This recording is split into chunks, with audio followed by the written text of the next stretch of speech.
Good evening, everybody. Welcome on in. It is Sunday night, my friends, and I'm back. We're gonna have hopefully a nice little chill session here while we fly around, do some exobiology and exploration in Elite, and just kind of relax, chat a little bit, and mostly just kind of listen to the X4 soundtrack, which I'm absolutely loving. So I have that on repeat and shuffle. So hopefully we'll get some good things going here. But yeah, welcome on in, everybody. Hope everyone's had a good weekend thus far. I hope everything has turned out well for you. And I mean, I know nobody wants Monday to come around, but it is coming around, and hopefully you're all rested up and ready to take on the world. Um, let's see. So I've already done the Cactoidea and the Tussock. I have not done the Fungoidea, or at least not finished it. And the Osseous is pretty much everywhere. Frutexa is there. Alright, so I guess we'll try to do the Fungoidea. Fungoidea. Whatever you want to call it. Try to do that first here.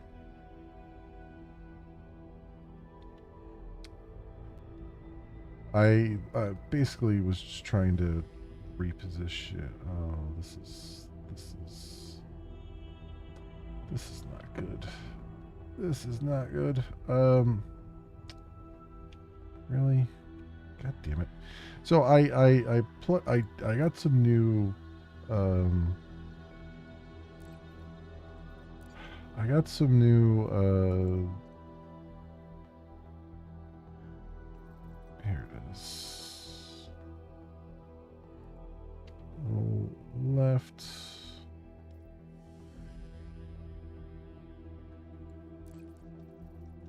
All right. There we go. I got new joysticks. My Thrustmaster joysticks came in, which is awesome. And I was setting them up.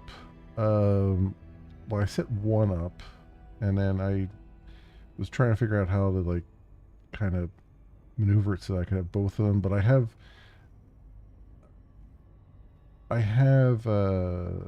some desk mounts that I need to put together, so I didn't want to like put those together just yet. I want to get that all together and everything eventually, but I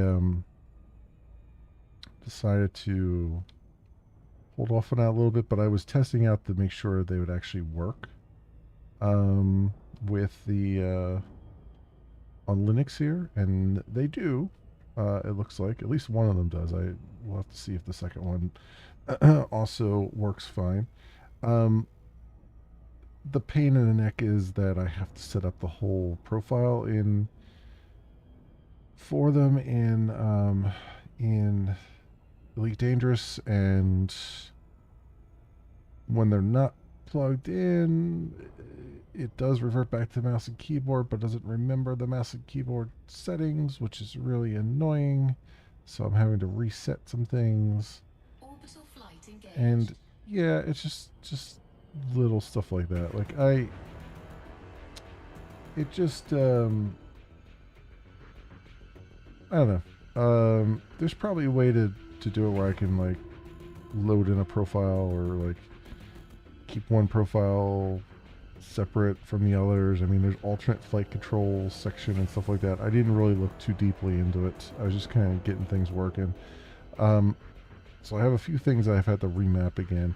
And the other thing is too, as much as I like the idea of using joysticks and stuff for these games and for other games, um, right now I'm not really doing anything that requires a whole lot of control, right? Like I'm just kind of flying around on the surface of planets and looking for stuff. So it doesn't really make a whole lot of sense right now for me to be concerned about it. So that's where we stand at the moment. So that's why I've kind of switched back to mouse and keyboard for now, and mouse and keyboard's a little bit more comfortable anyway, because I don't have to. Like I said, I'm not doing any like complex maneuvering or anything like that. So, but I eventually want to get to that point. Um, just it'll take me a little bit of time. And I want to do some research too, because there might be some things like there might even be like a Steam profile for that someone's put together for the new solar flight sticks and stuff like that I could just use or whatever, or load in or whatever. So I just have to do some more research on my end anyway, on all that stuff. The one thing though I want to mention, you've probably already seen it on your screen here, is I did get ED Market Connector working. Specifically the overlay plugins, so I could see biological predictions and stuff, and also it'll track like which ones I've looked at already or analyzed, all that stuff, and how far away the last analysis was, and all of those things, which makes life much nicer. So that's good.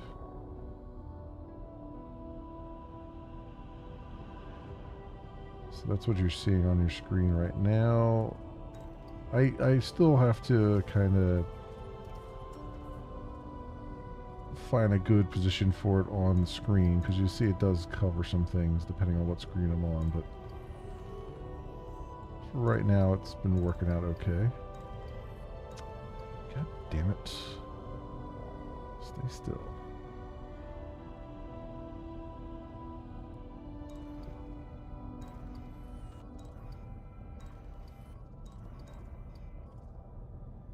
Boy, that's annoying that it just buffets around like that.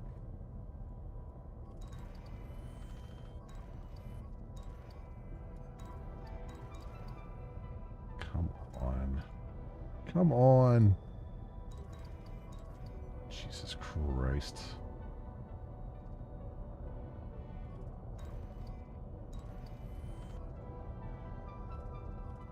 I'm not even moving the mouse that much, and it's just flying all over the place here.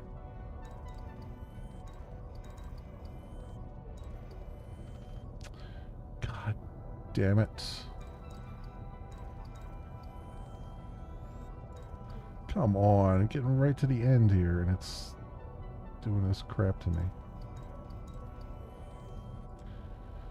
Oh, for Christ's sake.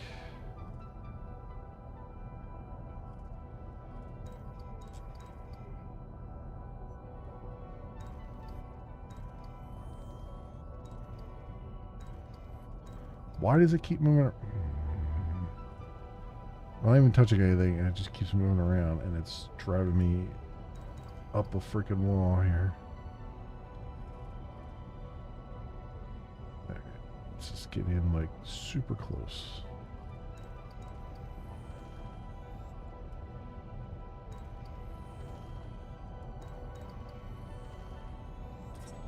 Finally, damn. Okay, I've already analyzed that according to what I'm seeing over there. So that's not what I want. That, however, over there might be what I want. Let's go see.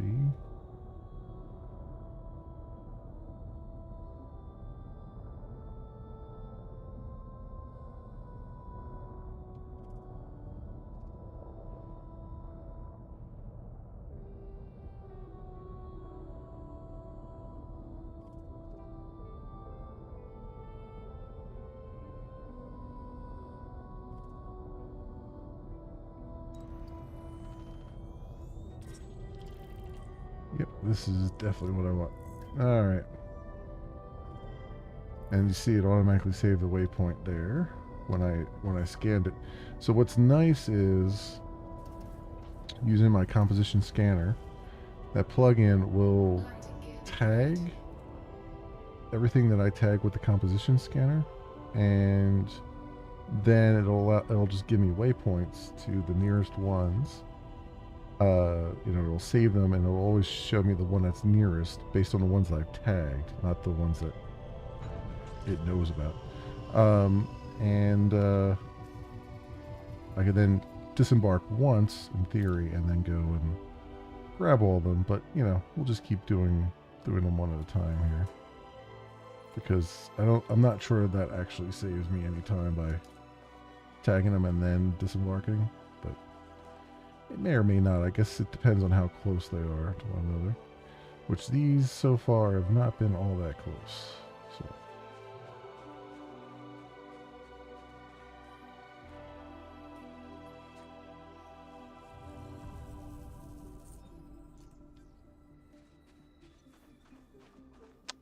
and you can see I have a little icon there of a sensor thing to show how far I need to go. So I need 300 meters. It looks like these other ones are probably 300 meters away. And these I've scanned already. This will be good. We got a whole bundle of them over there. Now these I have not scanned yet, so we'll have to come back to those because they're purple instead of blue. This is good. This is real good. But yeah, this has been my life. Just scanning systems and then grabbing some biology here and there. Yeah, see now it says I'm greater than 300 meters, so these should be good. Let's scan them, and they are.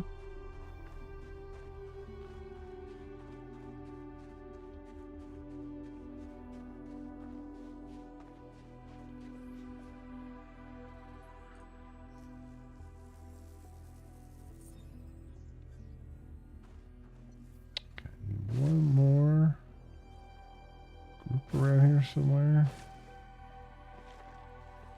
Let's see if the edge of this field is 300 meters away. If I can get one like right on the edge of this field, that would be really swell.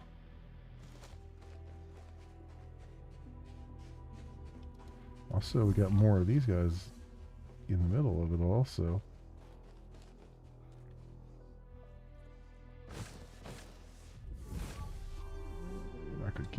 You're not gonna give me that satisfaction, huh? Right up to the end there.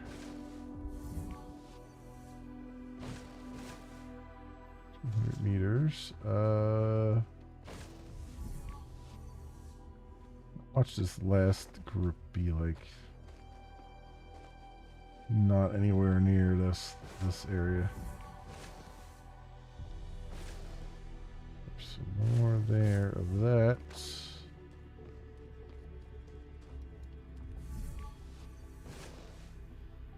See, it's diabolical.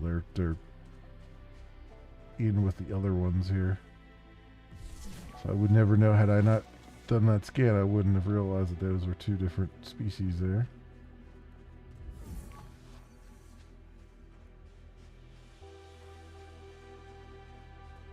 We're right on the edge of this one, aren't we?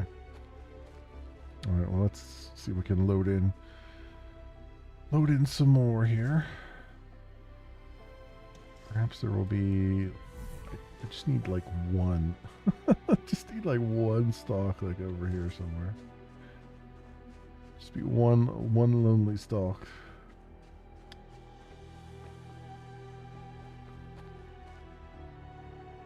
So, talk about video games as I tend to do. So I figured something out today. I had a theory. As you've probably seen on the channel, I have been playing Blueprints, which is a new game that came out a little while ago. Puzzle game that I really like. Um, but it's been frustrating the hell out of me because of the RNG in the game, and it's just kind of like really ticking me off. Um, and so I thought, you know what? Let me try something. So I started a new game off camera. Like you can have multiple profiles going. And I wasn't recording or anything. I was just kind of playing like the first couple days just to see how it felt doing it off stream. And I was enjoying it a lot more. Um, and so I thought, okay, let's start yet another new game. A different profile. And let's just record it for the YouTubes. Let's do an old school let's play, blind let's play, relatively blind, for the YouTube channel because I haven't put anything up on there for a while, on the main YouTube channel. And I just, right before I went live here, finished like a 2-hour recording session, maybe a little bit longer than that. And absolutely enjoying the game 1,000% more than I was streaming it. Now, some of that's because I know the beginnings, I know how to get started. But some of that also is just because I can just pause the recording when I'm stuck on something and just kind of play the game and then just bring the recording back in when something interesting happens. And I can't really do that on live stream. I feel like there's kind of it's weird, but some games I feel obligated to really be on top of things and be interesting. Even though I'm generally not interesting, but it's just like there's some games that just kind of compel me to. I see some way off there. Okay. Just kind of really compel me to progress and just like a game like Blueprints, it's very hard to progress at a decent pace, and I like to be able to at least be making progress in things. On certain things because they take up slots in my streaming schedule, and if I'm not progressing in something, I feel bad because that's some other game that I could be playing, that I could be progressing in and enjoying the progression and stuff. It's not that I'm not enjoying the game, it's just that I enjoy being able to make progress and still be, mildly entertaining, question mark. So this has been like maybe not the first game I've encountered like this, but the first time I've really come to the realization that there exists games where I feel like I enjoy the game better not live streaming it. Now, I mean, that's often the case with like games that I would never live stream or record. Idle games mostly. Like I do enjoy me some idle games, and I do have some idle games I'm playing. But I would never record or stream them because they're just not. There's nothing I could do with them, right? Unless I'm playing some other game at the same time. Like if I'm playing a different game and an idle game at the same time, then yeah, and I'm swapping between the two, sure. But for the most part, nah. There's really no content there that would be all that interesting. But now there's another category, which is a game that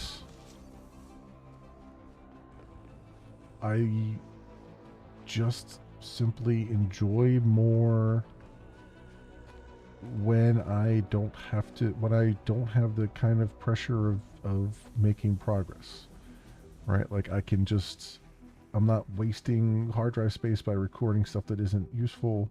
Like I can just pause and I can just kind of just play the game until I get to a point where something interesting is happening and I don't feel obligated or anything. Like I can take as much time as I need to get there, or as how much time it takes me to get there. I don't have to necessarily go look things up on a wiki. Like a lot of times, you know, if I'm really stuck on something, I'll just look it up on the wiki just to make progress. Whereas here, I could, you know, in Blueprints, I don't necessarily have to go look it up. I can just let my brain do the thinking, and it's just that my brain takes a long time to do the thinking. Hey, Tech, welcome on in. How are you doing? So yeah, I think that's a new category of games where, and Blueprints is one of them, where it's just like I'm enjoying it more just recording it to YouTube, just doing like an offline recording and not streaming it, which is an oddity for me.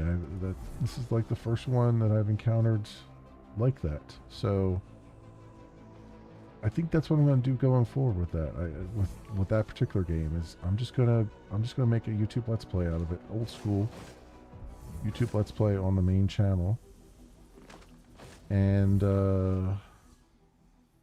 these are all the other kind, right? Yeah, all right. Go figure. But we found some others over here I could do. So what game is that? Blueprints is the name of the game.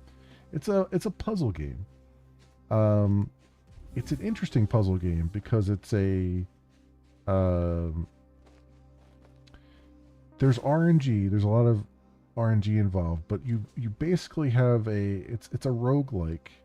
So you start the day each day at 0, kind of. There are some permanent unlocks. But you basically have this house that you are trying to inherit, and it's got 45 rooms, and you need to find the 46th room. However, the house is only has one room at the beginning of the day, and it's the entryway. And every time you click on a door, you draft a new room, and it's just a random. You get a random smattering of 3 rooms to select from. And the goal is to have synergies between rooms, like some rooms build on other rooms, and there's all kinds of puzzles throughout the mansion that you have to uncover, and then eventually find your way to the room 46. But there's a whole lot of stuff along the way that is really interesting. And I've been streaming it, but I've been enjoying it more not streaming it. I've been enjoying it more just recording it offline. And this is kind of the first game that I've experienced that with. So yeah, I think I'm going to be doing that. So I'm going to take that out of the rotation for the live stream stuff. And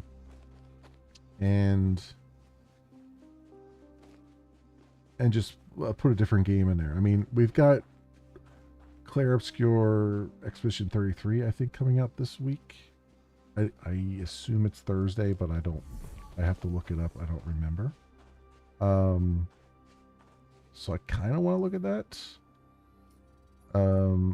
But also, like, I'm enjoying the heck out of Last Epoch and Grim Dawn. So I'm also kind of thinking, like, I'm not in any rush to. I've already scanned those. Okay, good. I'm also thinking I'm not in any rush to start a new game yet, because I still have Sandland to finish, and I want to finish that. So, and I'm enjoying the heck out of, you know, both Grim Dawn and Last Epoch. So maybe we won't start Claire Obscure right away. Maybe that, because I think that's going to be a main channel game, although I'm assuming that I'm going to enjoy it. So, or a main channel, a main game, namely one that I play twice a week. So probably after I finish Sandland, that's assuming I enjoy it. So we'll see. So I think I'll put that off until I finish Sandland, and then maybe dig into that, because I'm finding there's no real reason for me to jump on things right away unless it's something that I know I'm going to enjoy.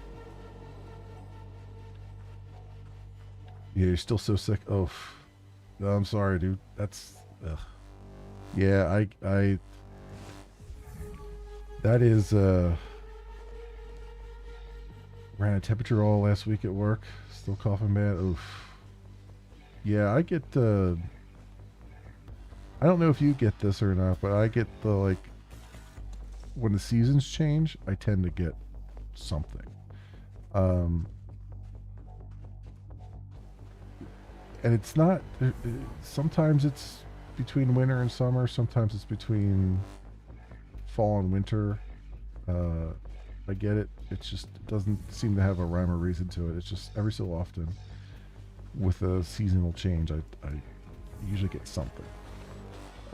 So far so good on that front, but yeah, it's hopefully you can kind of get it out of your system quickly. Even your wife was sick? Yeah. Oof. Oof. Yeah, that sucks. Hopefully hopefully you can just work it out relatively quickly, because that's, ugh. It sucks being sick, particularly when you're, like, getting into, like, a new season and stuff. Like, when you're sick in the wintertime, it's maybe not quite as bad because you don't really want to go anywhere because it's cold and miserable, at least for me anyway. But in the summer and in warmer months, it sucks the worst because you want to be out there doing stuff. You got it from your oldest boy helping him move? Yeah. I'll tell you what. I don't know what it is. Maybe it's the change of atmosphere or whatever. But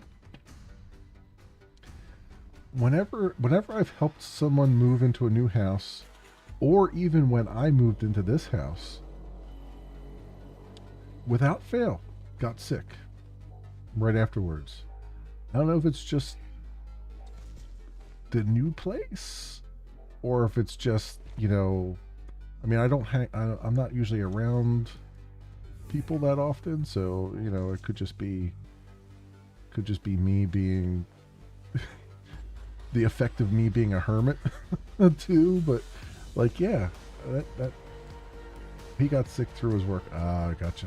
Okay, I gotcha. All right. So none of my experience applies, which, fair enough. Fair enough. It is what it is. Before the move, a week or two before the move. I got you. Okay.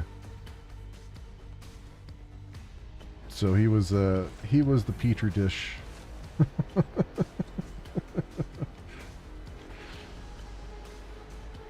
That's always the worst too. It's always the worst when your kid gets it, because it's something that's going to affect both. Almost more than likely, it's going to affect both you and your wife, right? Like you said, because your kid gets it. That's, it's nasty. If you get it yourself, chances are good your wife probably wouldn't get it, or if your wife got it, maybe you wouldn't get it. But your kid gets it, it's almost inevitable you're both going to get it. Oh, you don't? You don't normally get stuff for your kids, really? Okay. See, I've always, I mean, I don't have kids of my own, so I can't speak to it. But I've always heard people usually the worst bug they get is from their kids compared to bugs they would otherwise get from other people. But I mean, you know what? We're all different.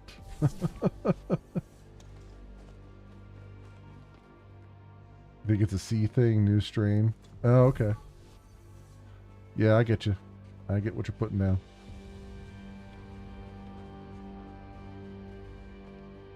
Ugh.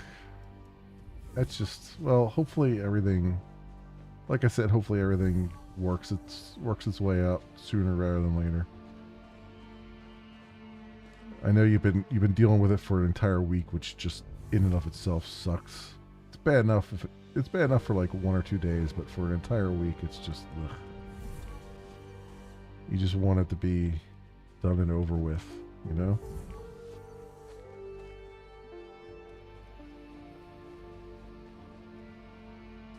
Last 4 weeks or more coughing. Oh, have you had it for 4 weeks? You've been coughing? Oof, that's even worse. Ugh. Yeah, oof. I am all the sympathies, my friend. All of the sympathies. I have the advantage of I'm rarely in contact with other human beings.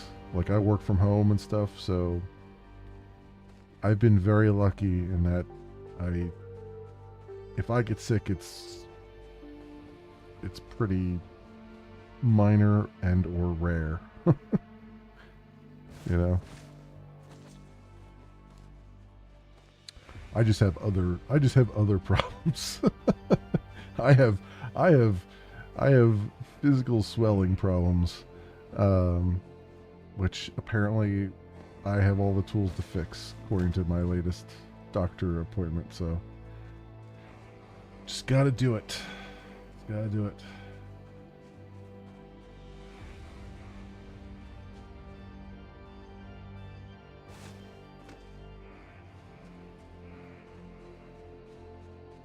Three more weeks ago. Oh, I just see my kids and the 5 guys I work with each night. That's it.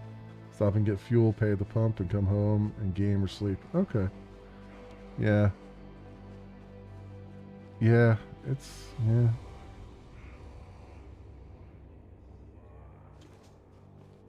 I mean, well, yeah, it's more than I see, but yeah. Yeah, I get you. I get you. You're relatively isolated too. 5 guys you work with. Yeah. Yeah.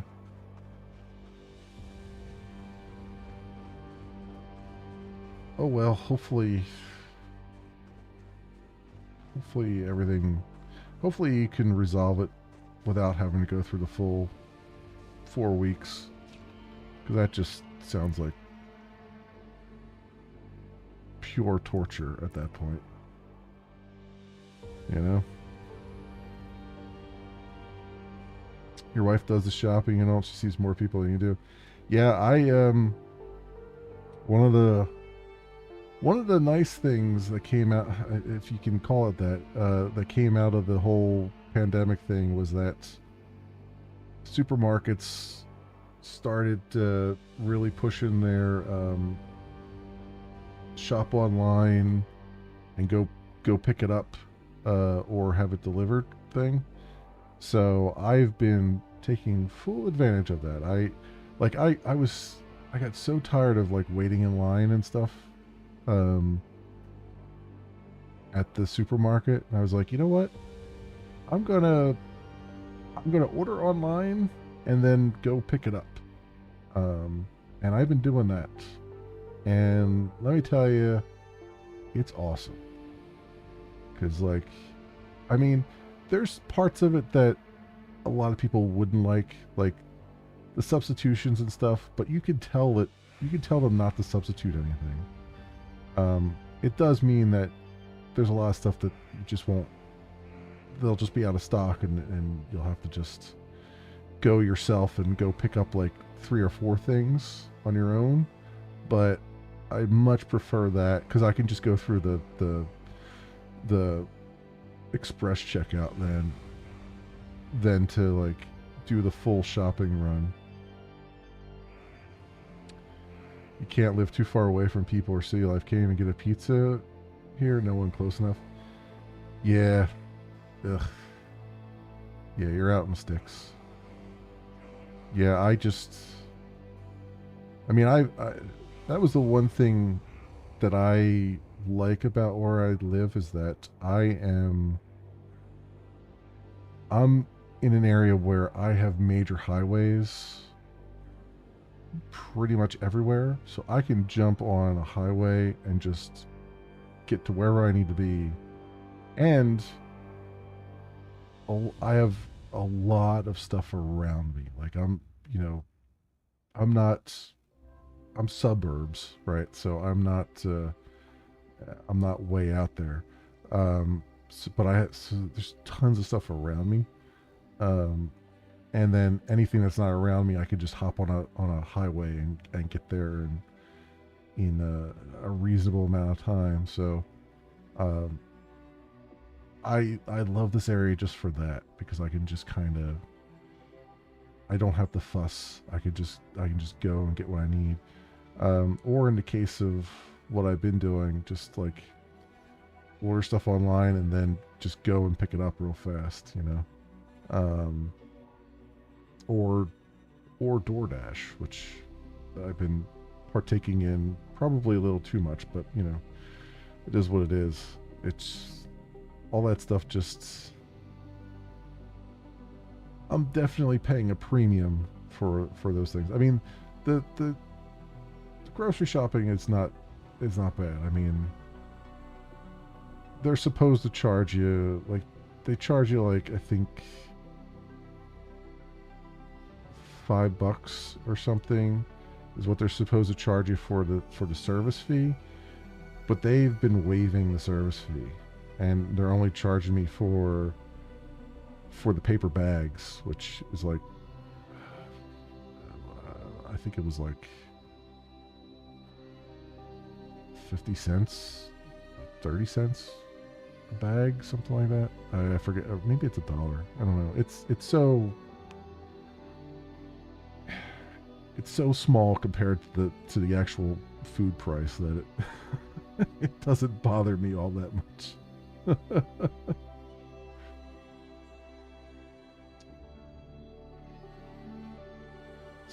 So may now add on percentage of the whole order cost to make more from. Oh, sure, sure. If I did the delivery, they would charge me a delivery fee, and technically for the pickup, they're supposed to charge a flat fee for even the service pickup, but it doesn't look like they've been charging me, and I don't know if that's just because they don't have it set up properly, or if it's just you know, I don't know. Like it's supposed to be like a $10 fee or something, and it hasn't been. They haven't been charging that, so I don't know if that's just what they have set up or what have you. So there's that, and I mean, in the grand scheme of things, the amount of time it saves me. Like I kind of look at it this way. I'm paying more, yes, but I'm also getting that back in time. So how much is my time worth that I'm getting back? You know, instead of spending an hour food shopping, I'm spending 10 minutes, and it's just the 10 minutes to drive over there, have them pull all the stuff out to my car, and then leave. All right, so it's like, you know, $10 for saving me 50 minutes. It might be worth it. It might be worth it. I mean, yeah, it is what it is. I only have to buy for myself, so that makes a big difference too. You know, if I was buying for multiple people, maybe it wouldn't work out so well. You know, first they get people to use it, then they rake in the cash after everyone is hooked. Sure, sure. Saw things showing on it just to pick up. They're jumping up the cost. They might be.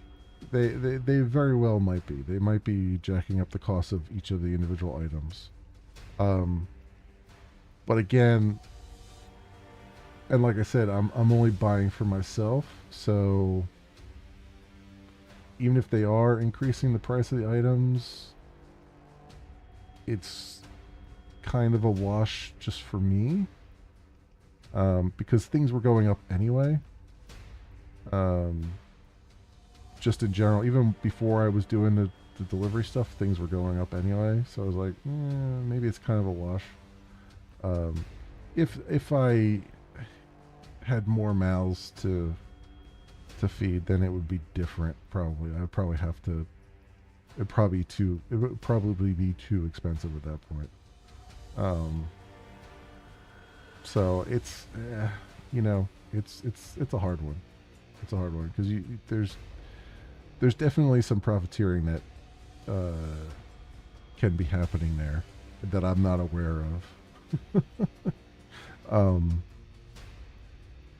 but I also look at I could do it. I could do it during the week. So like I'm working here, and then I set up a pickup for noon. So my normal lunch break, I just go pick that up, bring it back, unpack it, done, and now I've got my weekends back, right? Because that's one less thing I gotta do on the weekend now. It's just done. So I kind of look at it as like when you pay for entertainment, you're paying for like Netflix and stuff. It's like, yeah, it's expensive as hell, but sometimes it just kind of saves you some brain space. sometimes it's sometimes the mental savings is significant.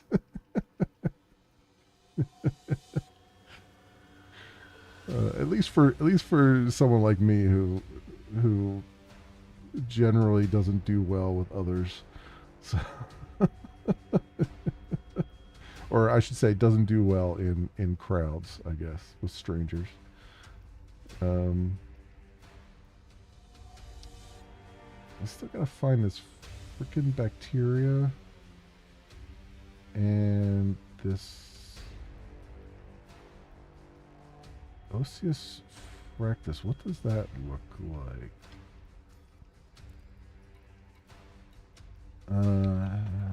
What does Osseous fractus look like?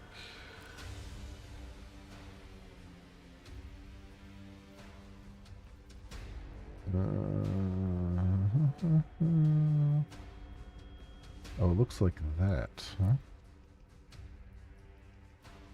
This is fractus. So it looks like that. Okay. Well, we'll have to see if I can. I mean, that of all the things should be relatively easy to spot, I would hope.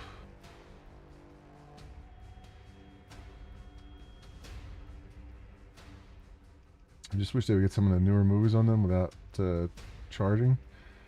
Thinking I need to skip it, get a VPN, and set up a media server as PC, say buy all the subs and run my own sub. You know what? A lot of people are doing it, and I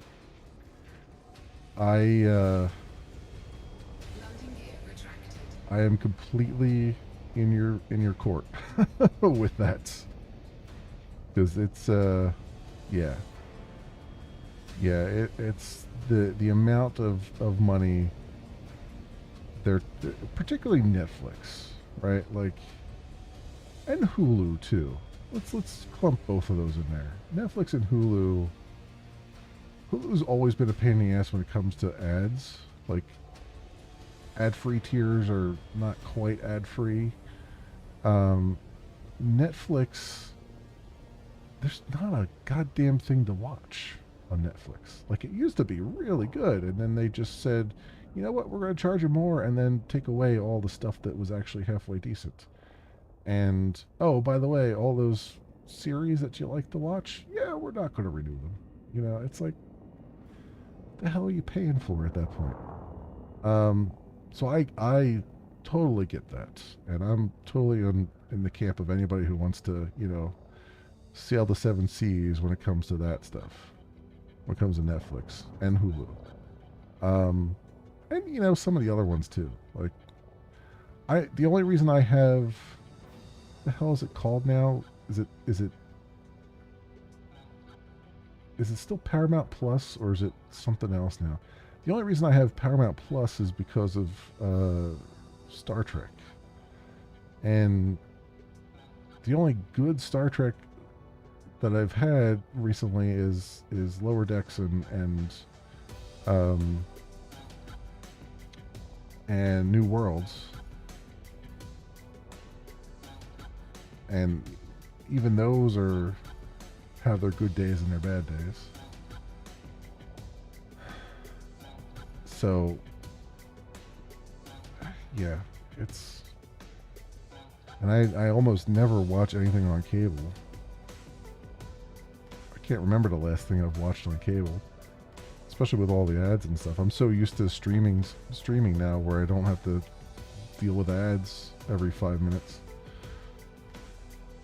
that you watch something on cable and you're like, wow, I forgot what this was like, and it sucks.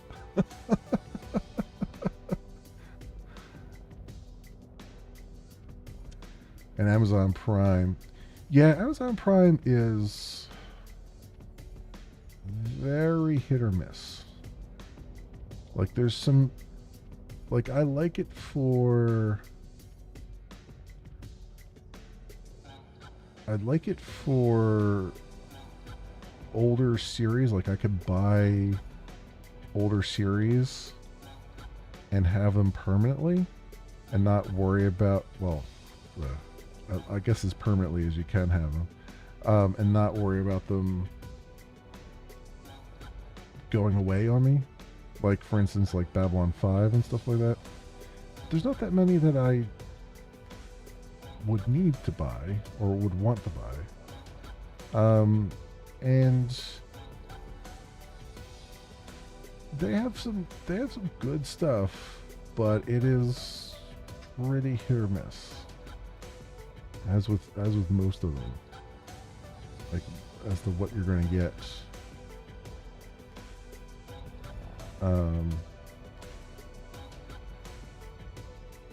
So yeah, I mean, of all of them, I mean, the Amazon Prime, I would have anyway because I buy so much from Amazon that I just the shipping is more than pays for itself. But even that's not reliable anymore. Like I love how I pay for, like, you know, next day shipping, and then it's like, oh, you get free next day shipping, and then you know, then you get the email the next day and it's like, we don't have your stuff ready yet. It's like, okay, paying $120 a year for this thing, and it's you're not moving up to your end of the bargain there.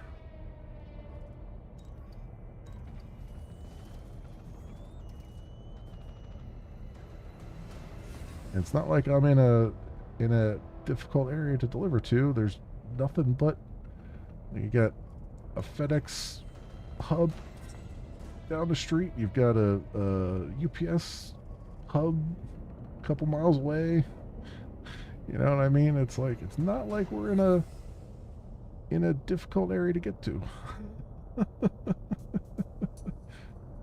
In fact, there's even an Amazon warehouse that opened up not too far away. That's like, yeah, I see nothing but Amazon trucks driving around.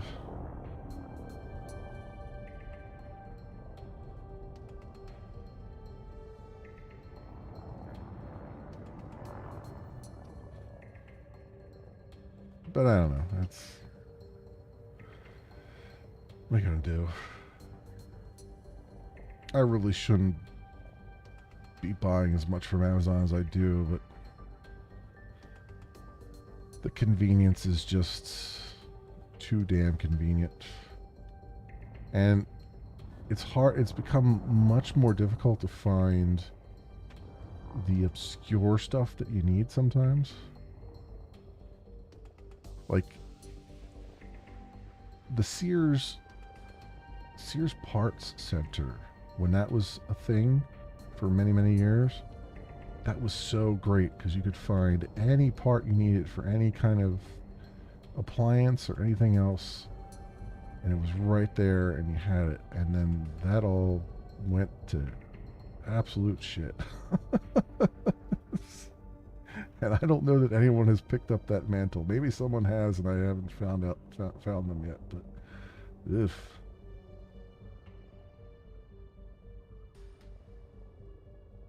crazy.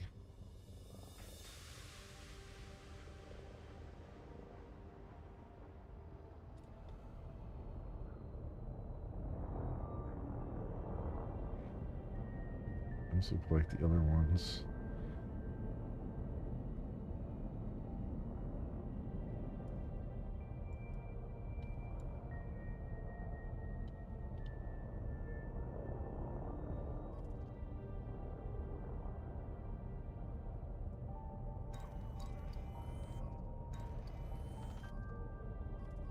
So yeah, I got the as I mentioned at the top of this stream, I got ED Market connector overlay to work. It took some doing. Like I had to compile stuff myself, which under normal circumstances wouldn't be a difficult prospect, but on Bazite it's sometimes it can be a little bit of a pain.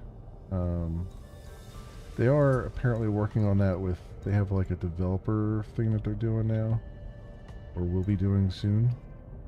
I don't think these are ones I need anyway. I'm not going to play with that. They have like a developer build that they're working on where it comes with some dev tools already in it.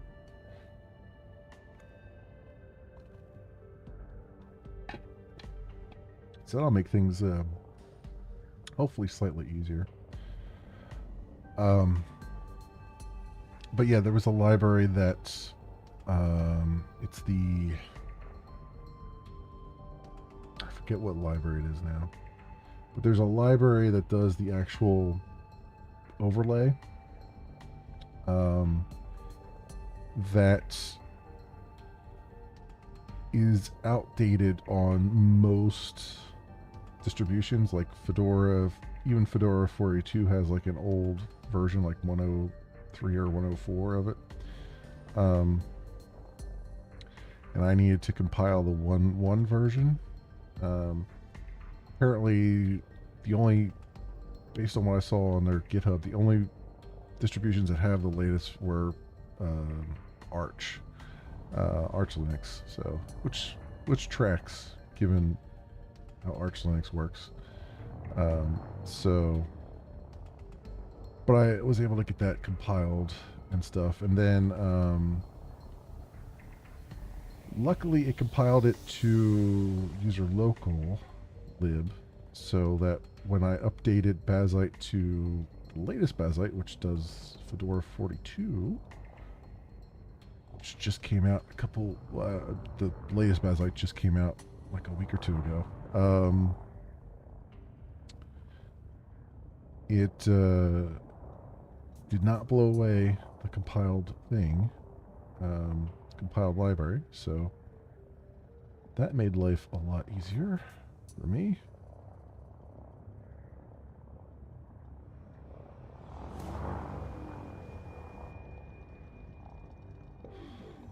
So it was good, and I've been. I know I saw a post by Two Ton Waffle, cool dude by the way, who does a lot of Linux stuff. He also does some programming stuff, and he put a blog post up saying that he struggled quite a bit getting vanilla Fedora, um, getting Steam and stuff working on vanilla Fedora. He eventually managed it, but he did have some problems with it. And so he kind of put a post up saying like, yeah, Linux is getting there, but it's not quite there yet for gaming. And I'm kind of sitting here wondering, like, I wonder what, since Bazelite is based on Fedora 42, I wonder how much effort they actually have gone through to make it as seamless as it is. Because literally, I haven't had, like, everything I've put on here has just worked. I mean, the overlay notwithstanding, the ED Market connector notwithstanding, everything's just worked. Game-wise has worked. I even downloaded, like, I have copies of Evercron, so Evercron Legacy, SE, and Evercron Mercenary are on Steam. So I was able to download those and run them without any problems. And then there's also the kind of prequel to those called Arvok Alliance. And that you can only download from the developer's website. And it's like Windows only, and it's like old Windows. Like it does work, I think, in Windows 10, but I don't think it works beyond that. And even people who have tried it in Windows 10 have had problems with it. I downloaded that, fired it up in Wine, and it just immediately launched. Hey, Igor, welcome on in. How you doing? Yeah, it immediately launched without any issues at all. And 1440p. I was like, man, this is wonderful. Like, especially given, like, I saw the forums of people like having problems getting it to work on like Windows 10 and stuff. I'm like, this is fucking beautiful. Like, I didn't have any problems at all with it. I just downloaded it, launched it in Wine, boom, bang, done. The only weird thing that happened was that it tried to install to the Z drive, which was the shared drive that Wine exposes, and it couldn't do it because it was all read-only. And all I had to do was switch it to C, which is the fakey emulated drive that Wine exposes, and it was fine after that. No problems so far. I mean, obviously I haven't played through the game to see if anything happens, but I was able to launch it. I was able to, go through the menus, do all the settings. It was just great. It was just great. I'm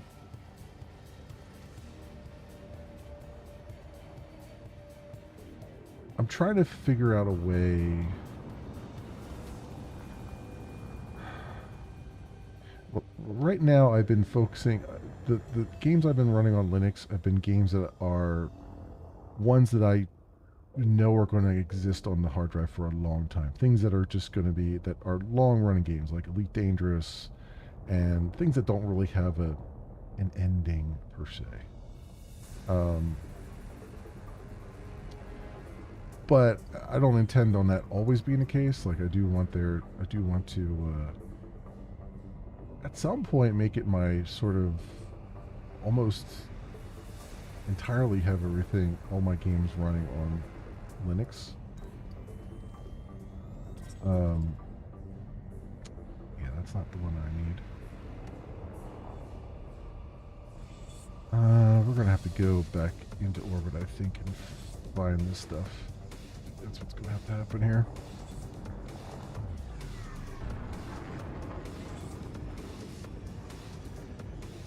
I'm not seeing stuff down at the ground level here. Frameshift drive charging.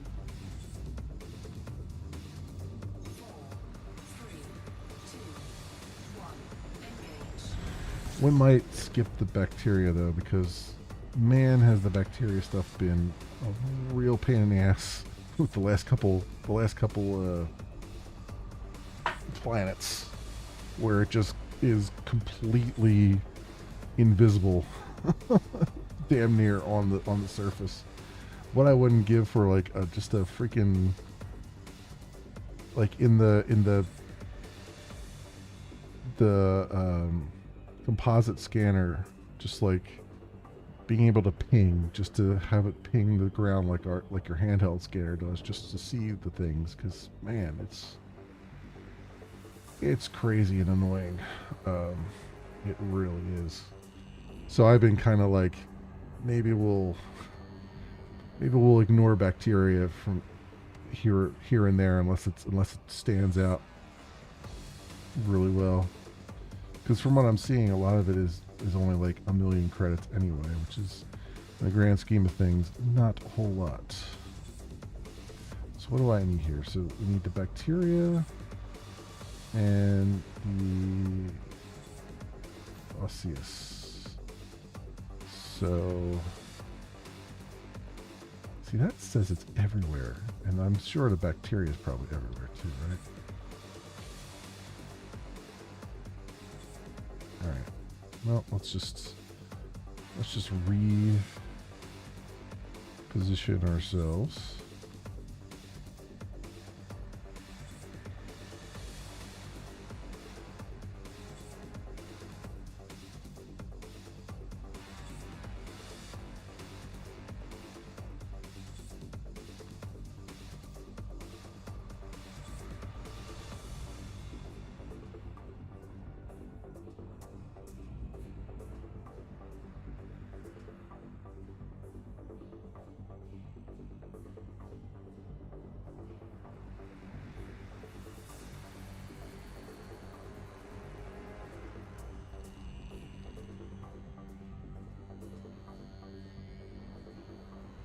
Yeah.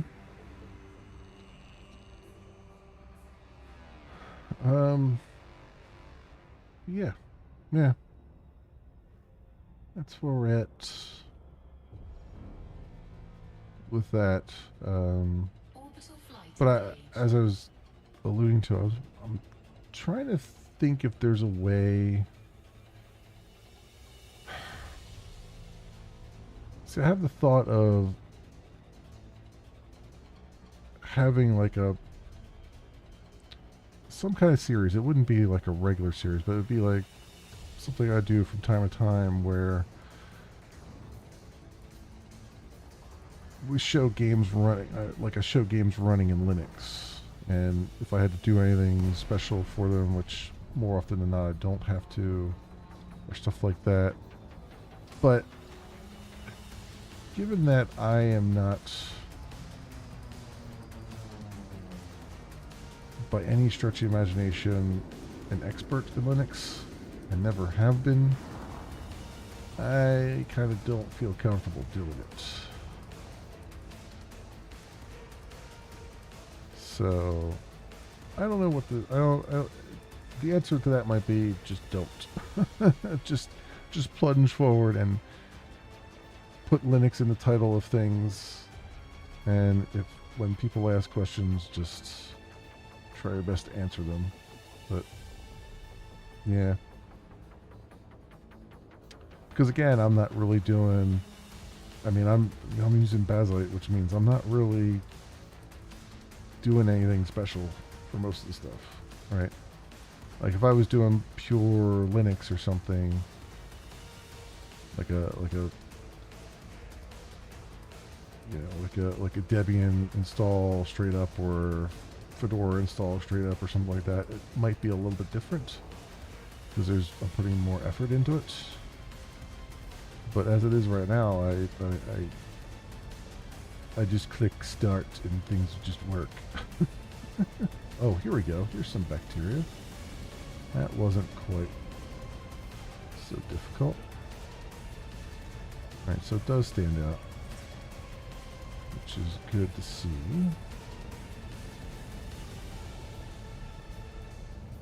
Well, the question is, how many more of those can we find?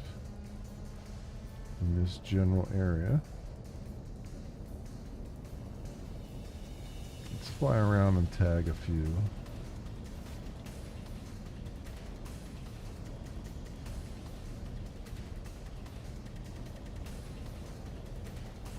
I have a feeling there's quite a lot of space between them. Or maybe I can get really lucky on this plane here.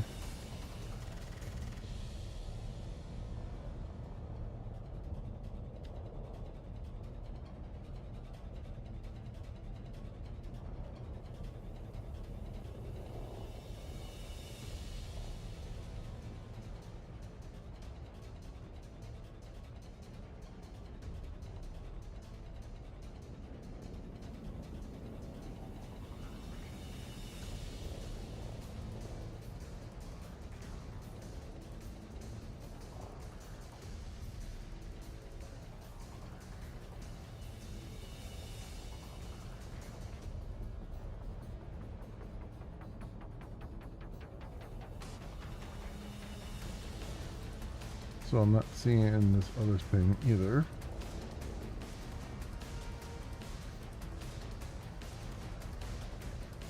I don't think I'm seeing it. There's some here. Ooh, wait, that might be it over there.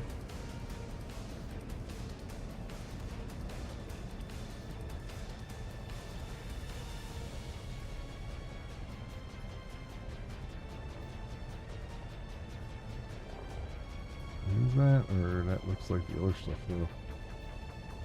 Already done. Yeah, that's not the one I'm looking for.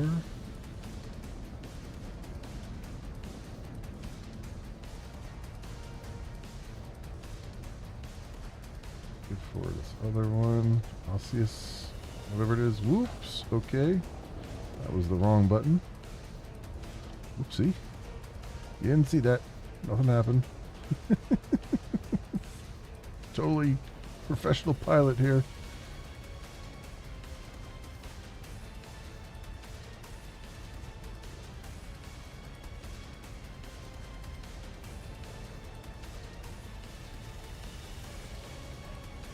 I've only been playing the game for like 60 hours at this point.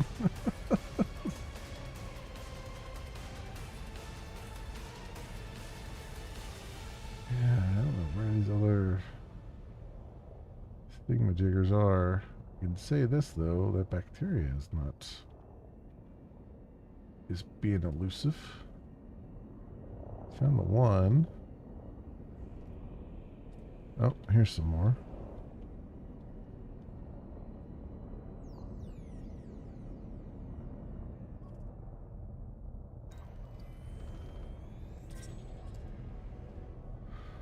That's two.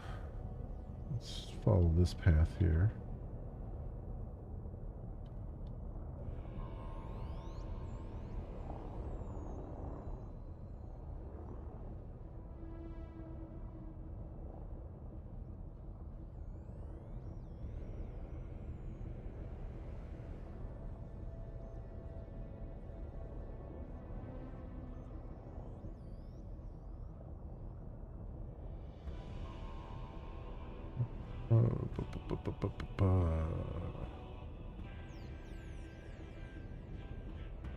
Nothing there.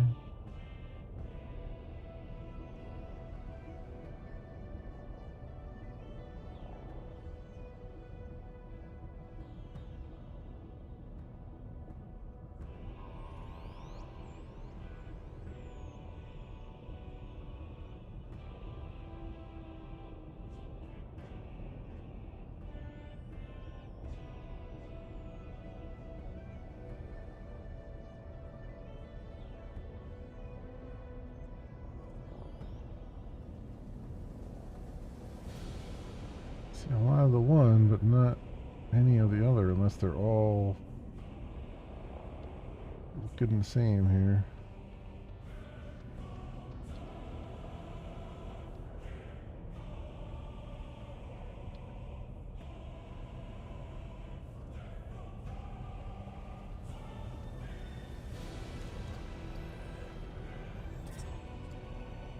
That's definitely not what I'm looking for.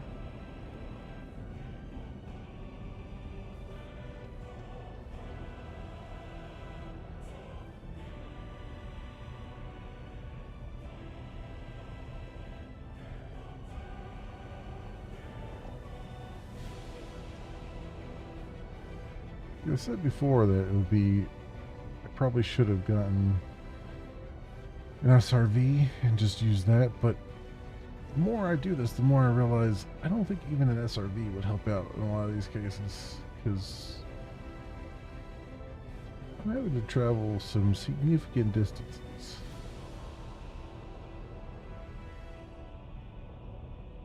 To find some of this stuff.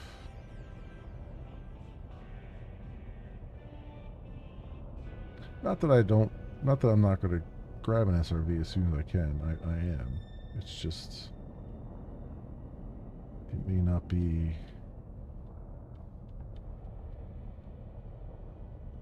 everything I need. All right, let's go. We can grab the bacteria at least. So let's do that.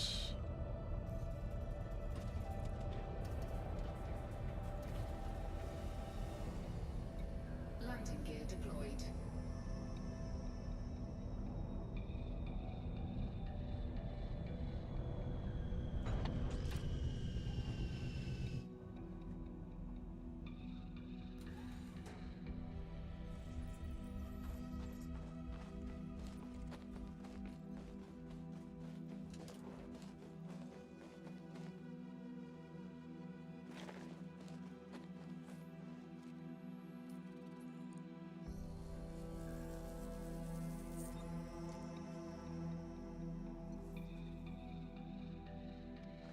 How far away is the next closest one? 2 kilometers.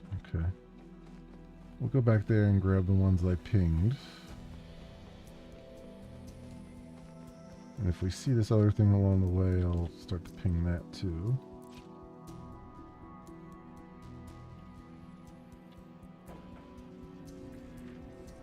Although we're going to be retreading the space I already went in, so I don't think it's going to be that much we can do there.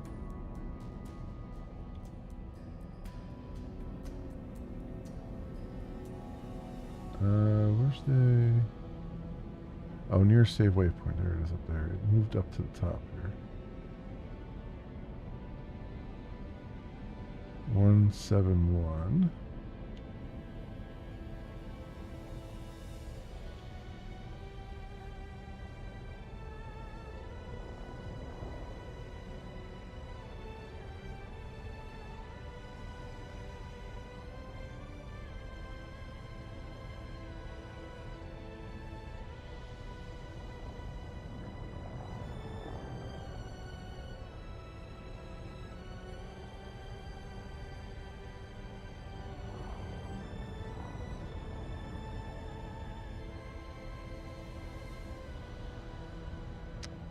Meters.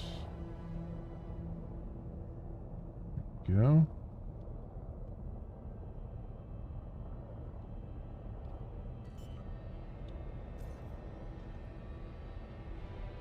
That works out really well. Being able to just tag them and run along, tag 3 of them, and then just come back to them again.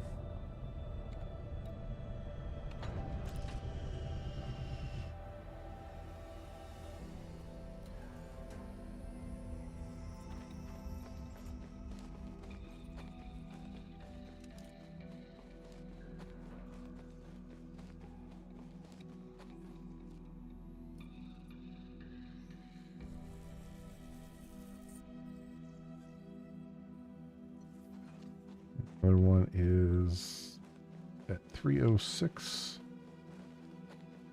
3 kilometers.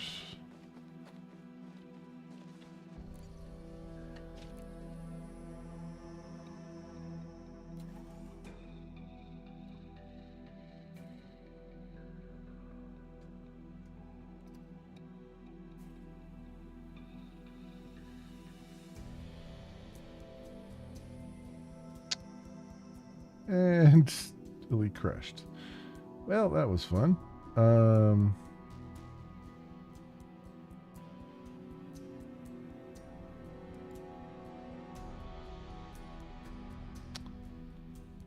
Uh,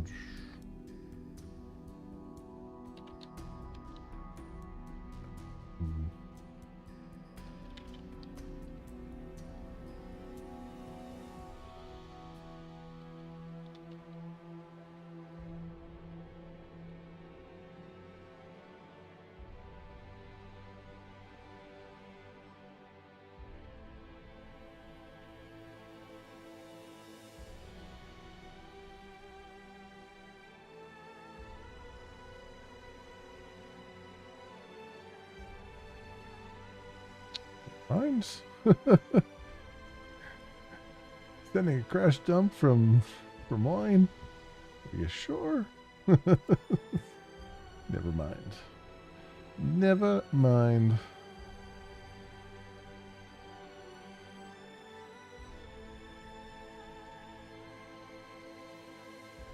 Oh.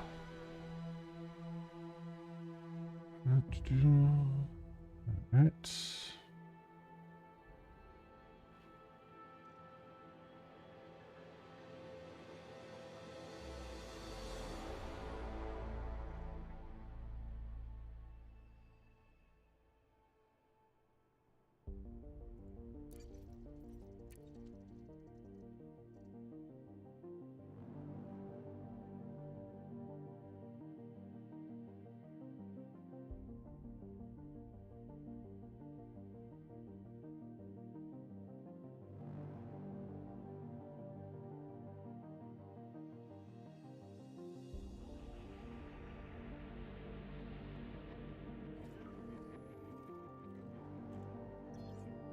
Okay, well, at least I'm back in the ship anyway.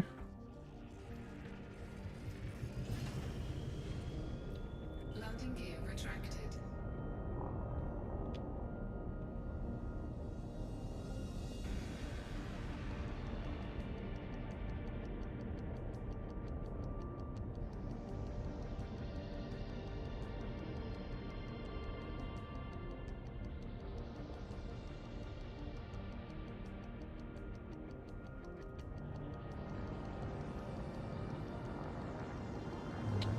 Back this way. 2 kilometers.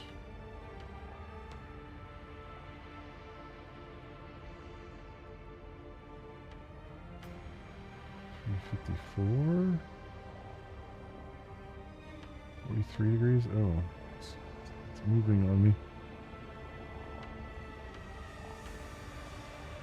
Did I pass it?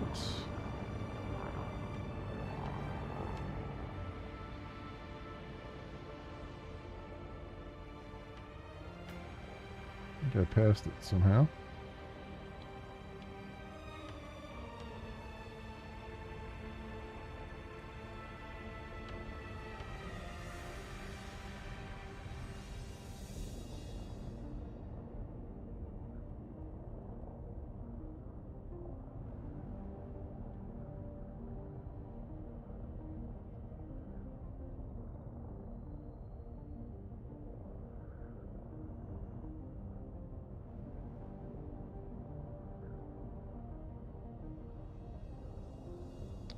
$210, $212. Oops, wait a minute. There's one right below me here.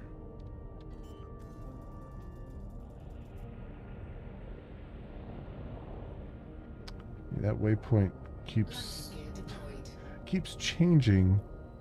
Oh, it says 169 meters, so I'm actually right on top of it. This must be the one that I pinged in, the one I see on the ground.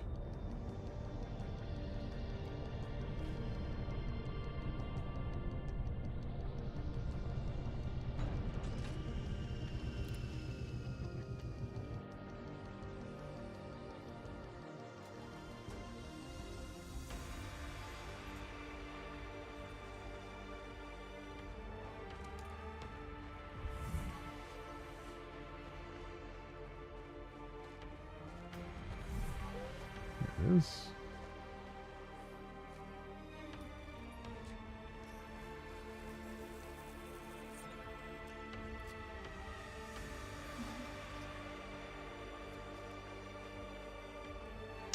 Okay.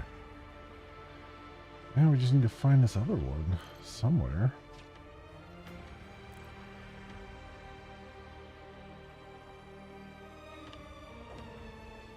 It's supposed to be in this area. Landing gear retracted. But I'll be damned if I could see it. Also, I gotta change this again. Controls, ship controls, flight rotation.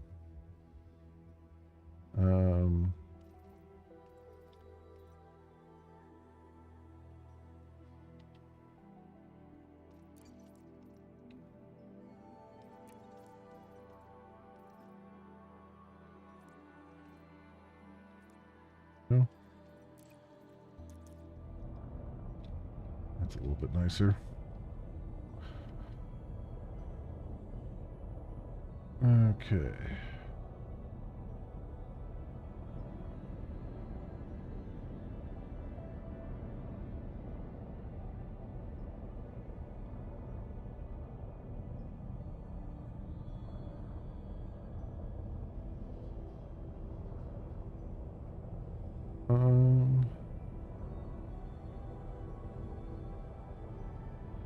I think given the pictures of this thing that these would be very easy to pick out from the background, but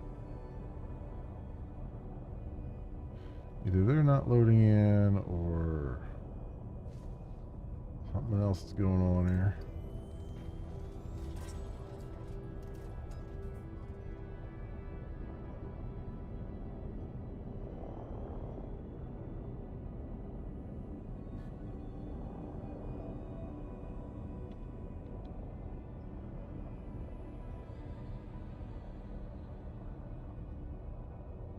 Nice flat plane too. Should be perfect for seeing these things at a distance.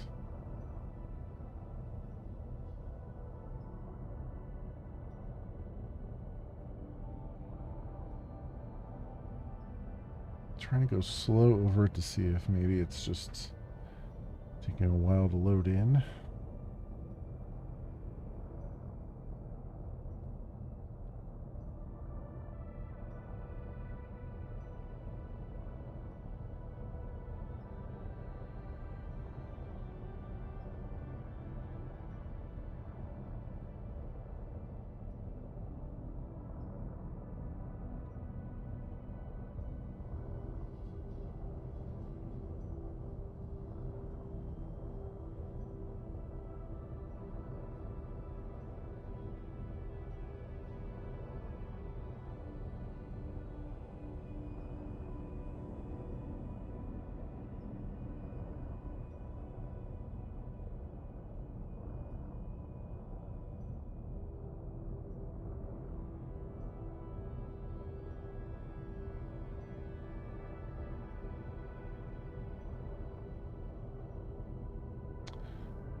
Nada.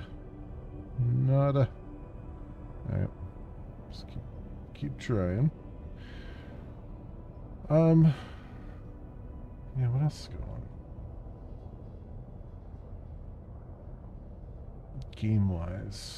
Game-wise stuff going on. I don't know. I don't know what else. Like I need to get back into. I used to when I did my sort of one-man podcasty thing years and years ago. I had all kinds of RSS feeds set up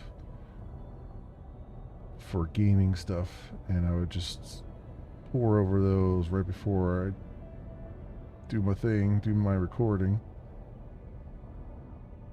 And I used to be a lot more in the know of like the new stuff going on. Now I'm just kind of finding out stuff at the last minute anymore. I mean, I'm sure a lot of those feeds probably still work fine that I used to use. I mean, some of them don't exist anymore, but others are probably still working. I'll need to dredge those up at some point. Try to get back into at least some kind of knowledge sphere of things happening. I mean, the other problem too has been there's still a lot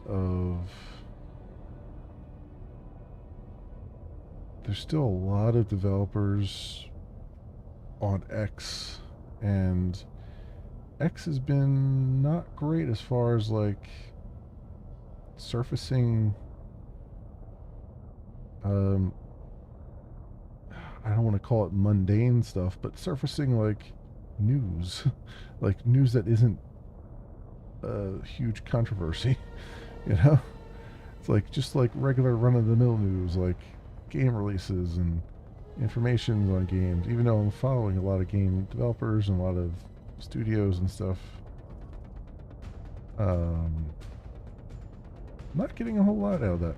Getting a lot more on Blue Sky, but it's mostly indies over there, which is fine. I like me some indies, but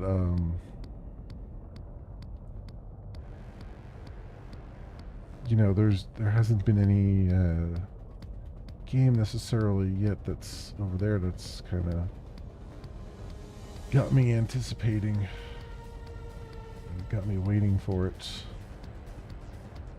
I guess I'm still kind of in that mindset of indies where I'm like, I'll enjoy it when it's 1.0.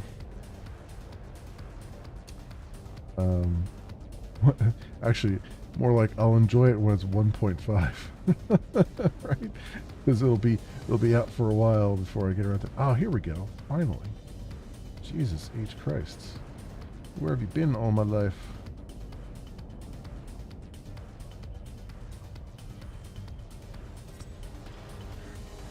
Oh.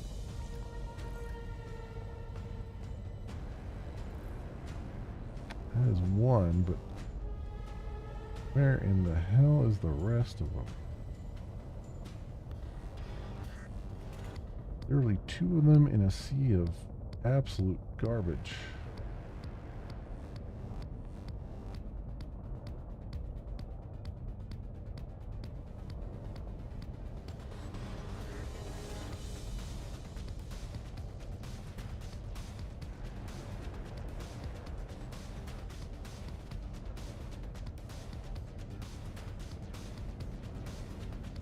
So I did see though,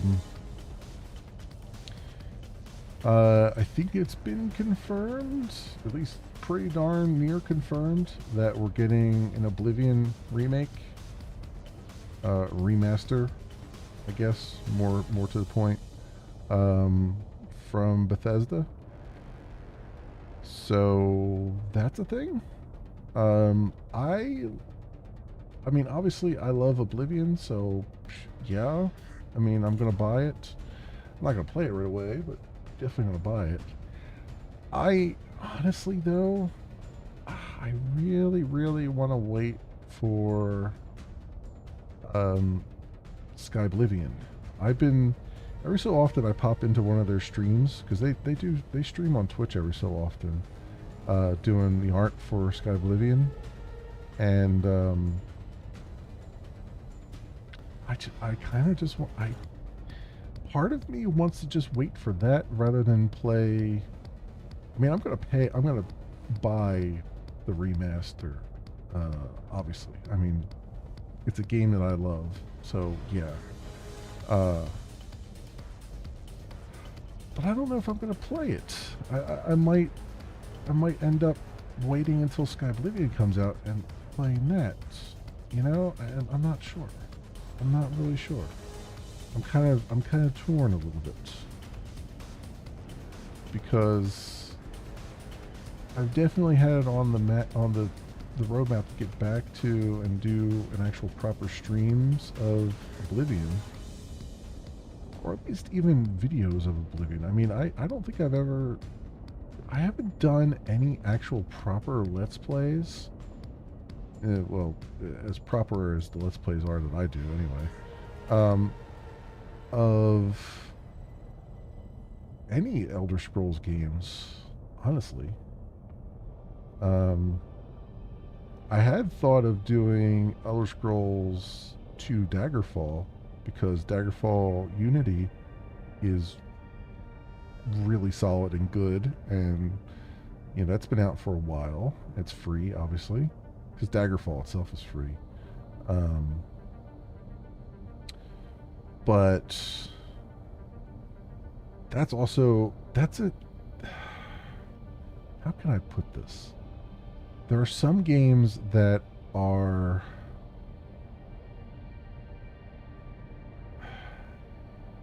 not too old school for me, but they're old school enough that I feel lost in them. Like I've definitely become spoiled by the more modern quality of life stuff that we get in games now.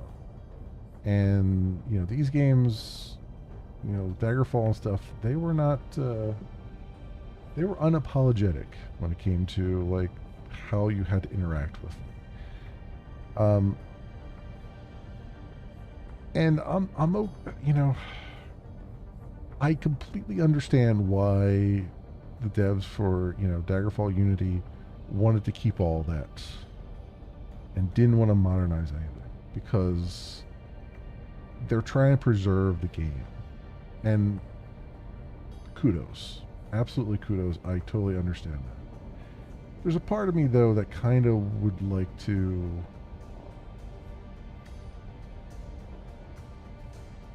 take one of these sort of classic games and modernize it a little bit, like give it some quality of life stuff that we're more used to. The problem with that is it would be super controversial, right? Like there's going to be a lot of people who would be very upset because you're touching their baby. You know what I mean? You're ruining their childhood. Um, so it's I completely understand why they didn't want to even bite that off. Um, I have gone completely around in a circle and ended up back where this thing was in the first place. Let's yeah, 214 meters. It's got to be this right here, right? This one. 167. Yeah, that's probably that one.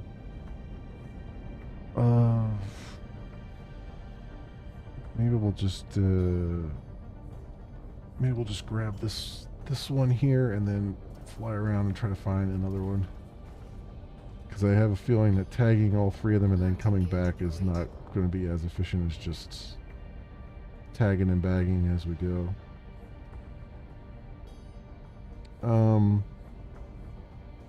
So yeah, so I get that. I get that part of it.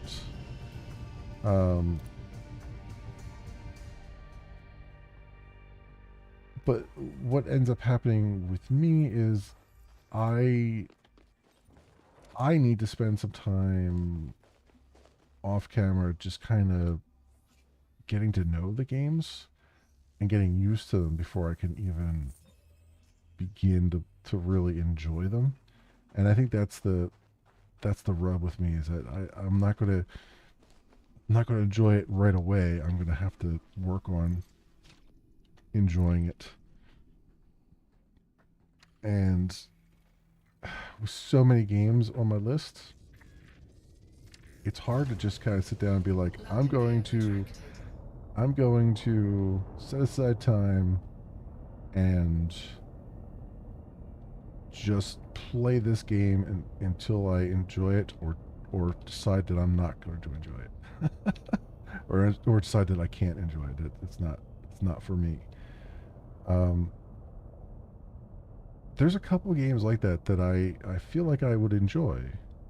Daggerfall's one of them. Star Sector is another one, where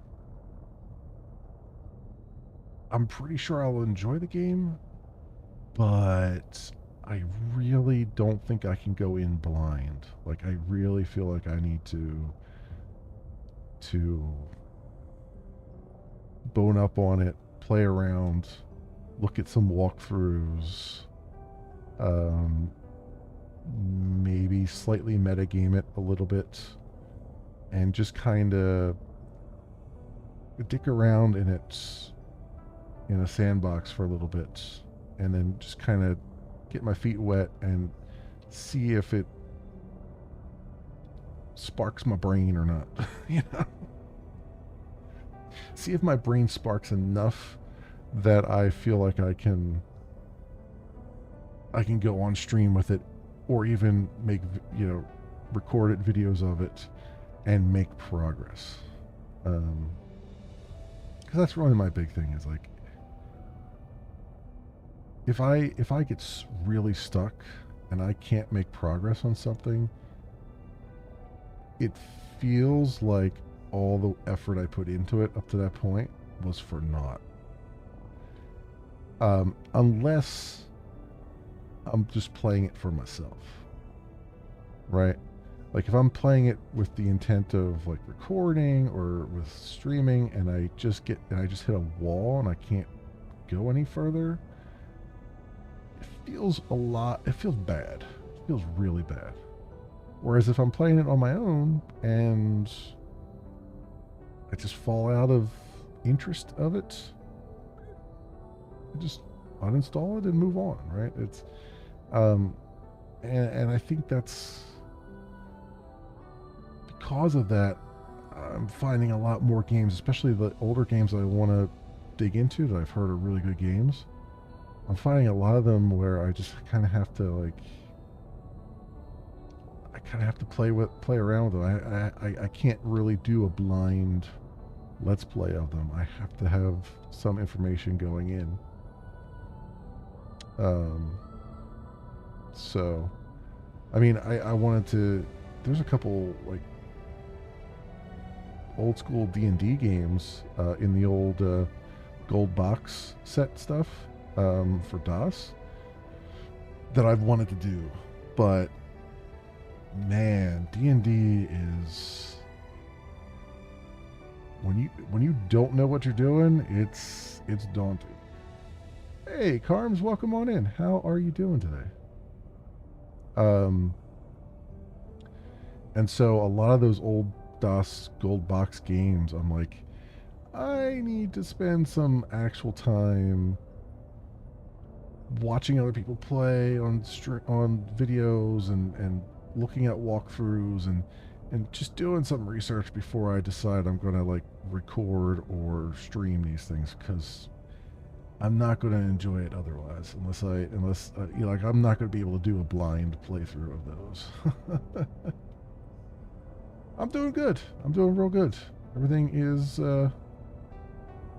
going well. I have no complaints. I'm just had a nice, relatively relaxing weekend.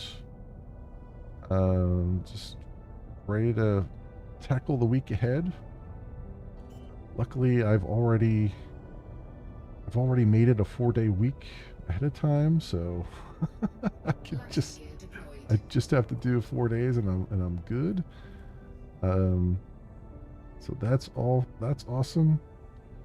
Like I've gotten back to I've been trying to make like 2 long weekends each month. Take off 2 days, 2 Fridays each month. Just to kind of like, especially with the warmer weather coming and everything, just to like give my brain a break. And it's not much, but it makes a big difference. It makes a big difference. Can't wait for your new PC getting soon. Nice. So are you going? So I got to ask the obvious. Are you going AMD or are you going Intel? And furthermore, are you going ATI or are you going NVIDIA? Because I'm very curious about this, because I'm finding AMD and ATI, pretty darn good. Pretty darn good. Intel, okay. Nothing against Intel. I've had Intel. I mean, almost all of my rigs have been Intel. It's not until recently that I've done AMD, and really, it's not until Windows 11 that I've done AMD. And let me tell you, I don't know what it is about AMD, but Windows 11 works so much better. Like I tried Windows 11 on Intel, and it was slow for no good reason. Like there was slowdowns for no reason.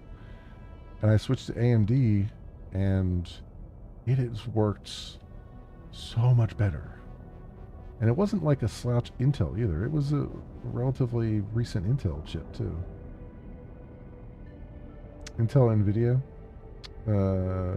getting a good price. Okay.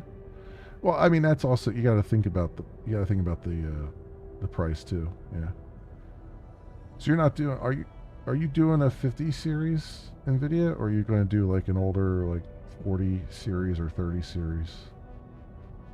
Because I'm not sure the 50 series is actually worth it. Like you might be able to get a 40 series for a little bit better price, maybe, possibly. And still have all the power you need. That's one reason. Okay. Landing gear deployed. 3060? Okay. Yeah. Yeah, that makes sense. And it comes down to what you play too. You know what I mean? So because I think we've kind of reached a point now. We're not quite there yet, but I think we've kind of reached the point that televisions and the movie industry have kind of reached, right? Which is 8K televisions exist, but nobody notices the difference and nobody wants to pay the money for them. You know? So it's like you've got 8K televisions, but really don't have any need for them. No one's really doing the 8K formats, and they're not really offering. You know, we've got to like diminishing returns at this point, and I'm kind of feeling like we're getting that way with the 50 series. Like I think we're starting to get to like a diminishing returns point where it's not so much power. Like they keep talking power and everything, and the power is definitely going up, and it's still going up, and you know all that stuff. But the fidelity from it, really, you're not getting any more fidelity out of it, as far as I can tell. I mean, maybe I'm just old, and you know, my eyes just can't see any more color than they could before. But it just doesn't feel like it's. It doesn't feel like we're getting much in the way of that anymore. Like, I think the only thing that's pushing the 50 series cards now is AI stuff, and we're all kind of leery about AI anyway. So, you know, it becomes a real question as to what you want to get out of it. Are we really getting any more out of it than what we had? So this guy is done then, and then did I map this one? I didn't map this one. Oh, I went for the 6 first. Okay, this one's full. Okay. Oh, I'm already in. We'll call it.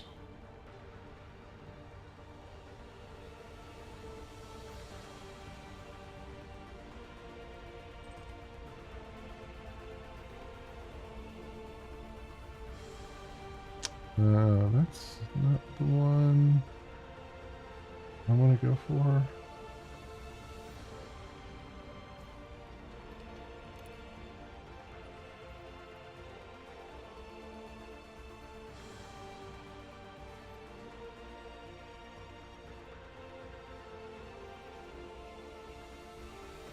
This is it.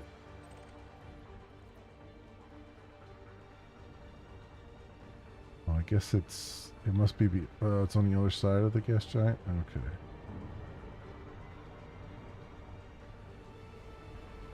I see what's going on.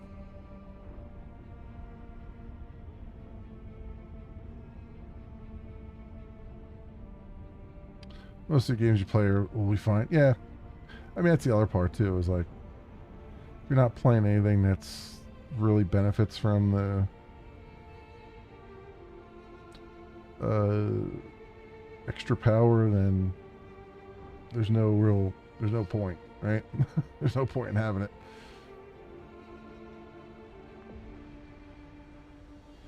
And I kind of feel that way even now. It's like, I guess the only real reason to get it at this point is if you're trying to do 4K 240 hertz or even 120 hertz, right? Which, not really my thing. Not really my thing at all. Like, I'm pretty darn happy with 1440p 60.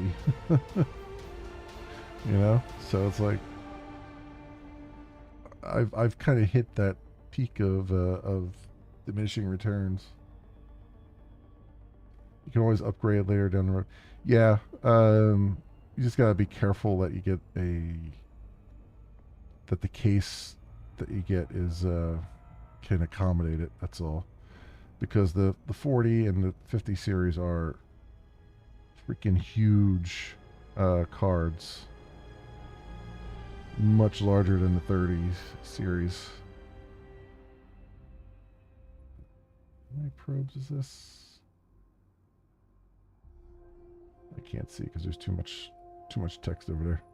I picked the wrong spot to put that text in, but that's all right. We'll just do that. I'm thinking it's probably 2 probes.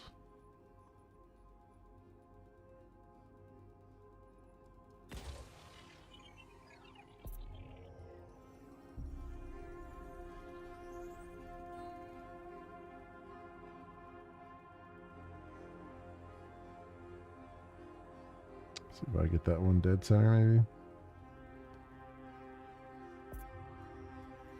Surface scanned by 50%. You got me to 82%. Really, really, game. You're gonna jit me. You're gonna jit me like that. I don't know why it's herky jerking on me right here.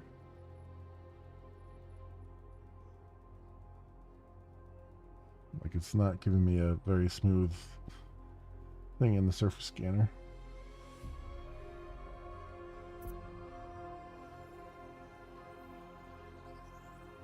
Surface There you go. scan complete. Oh, I got the efficiency target bonus anyway. Okay, cool. Must have been 4 probes then.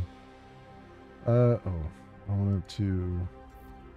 So we got bacteria, fungus, that stuff, and that. Okay, so fungus is the hardest to find, it looks like. So let's just put the filter on that and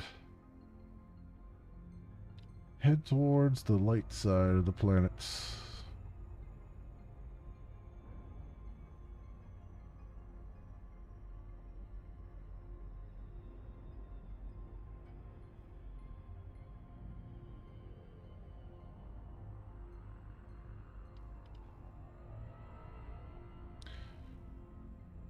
Yeah, I'm kind of going way off the crazy path, and instead of upgrading my hardware, I'm switching to Linux for a lot of things. And so far so good. The case is good for it. That's good. That's good. Yeah. And Linux has been working out pretty well so far. I mean, I'm not getting crazy awesome graphics, but I also don't really need crazy awesome graphics either.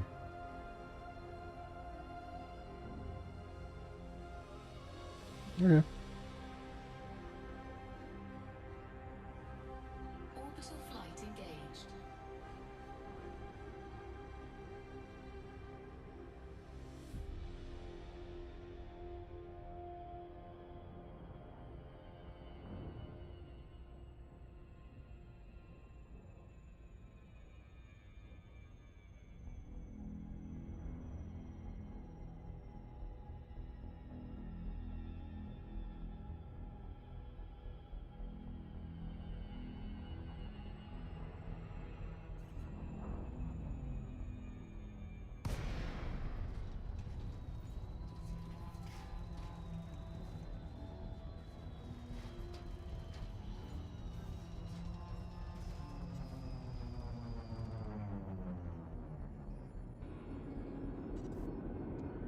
So one problem that the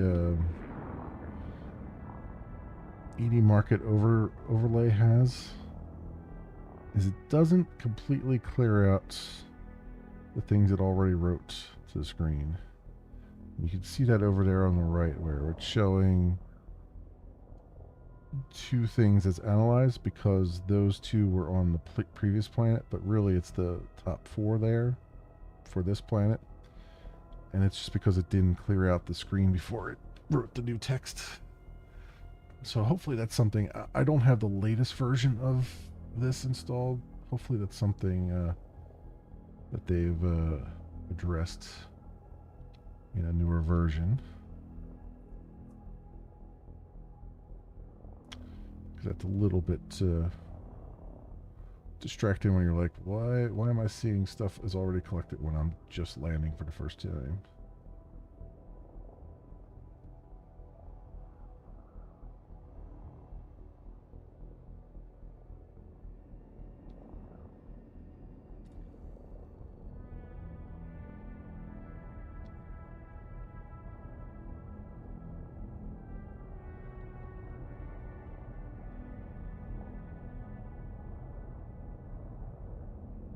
Here.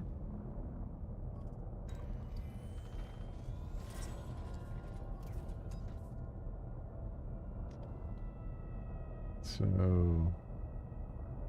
found that, and then there's another species over here.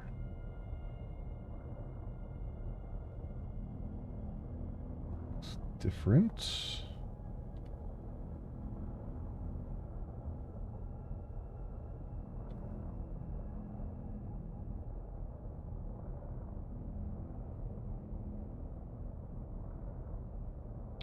These are relatively close together though, which is good.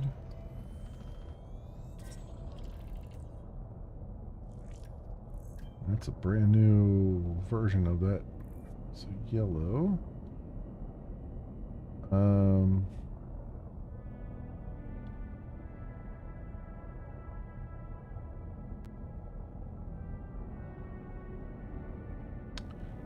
there's a bunch of the green here. I wonder how far away I gotta be for the green stuff. Let's come over here.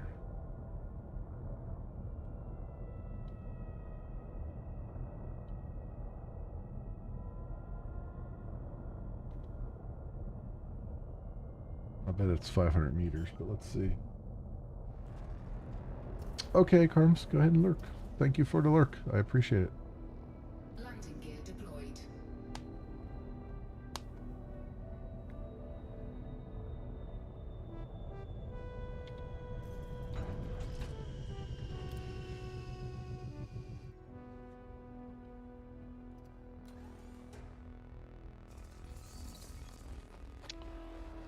All right.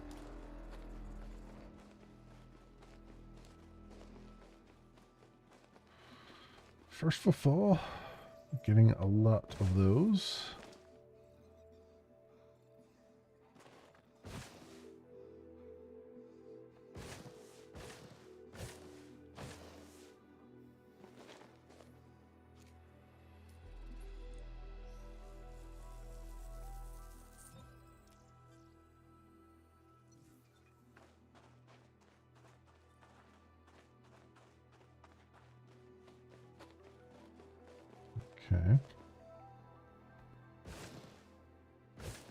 Oh, good. They only need to be 150 meters apart.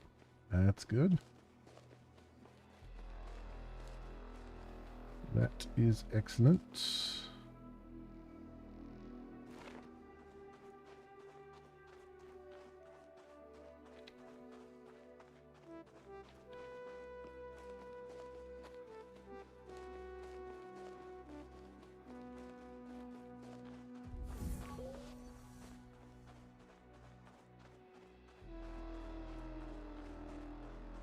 This one that's the furthest away here.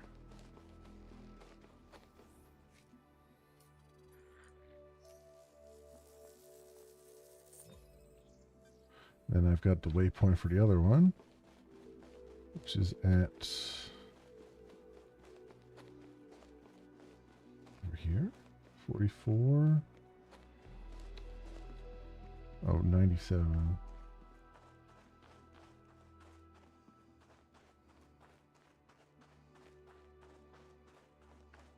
Probably that right up there.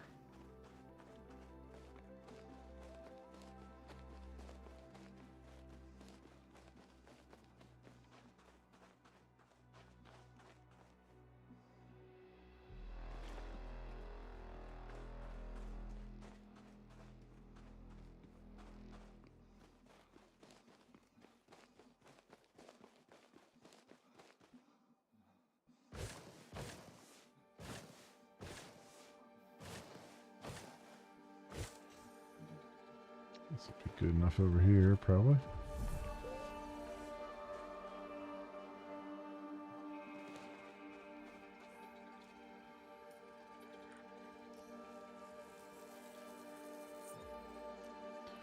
Excellent.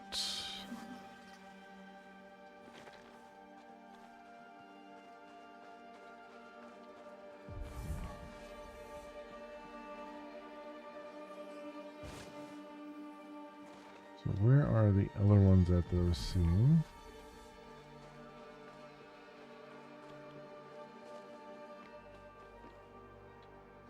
Did definitely scan another one.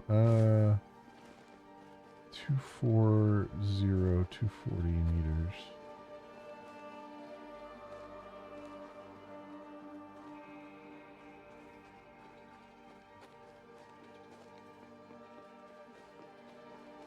Two, 5, 5.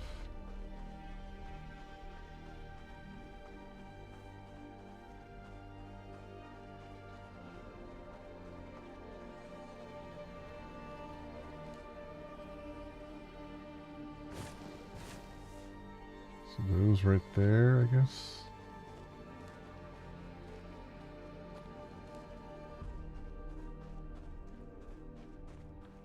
So those are a brighter yellow. So that's going to be interesting to try to pick out from the other ones that are green.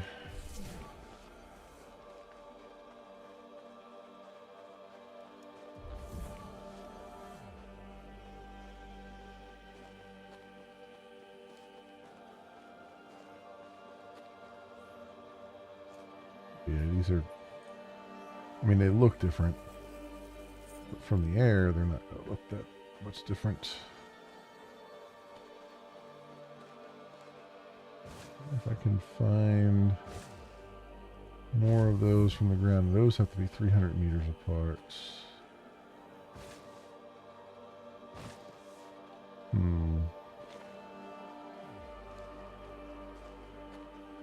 I feel like this one's going to require us to hop in the ship and look around.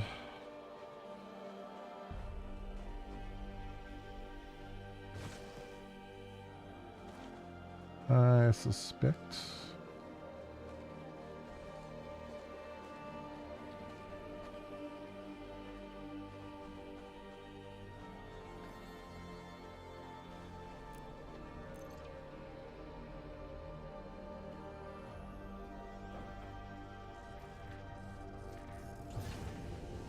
Landing gear retracted.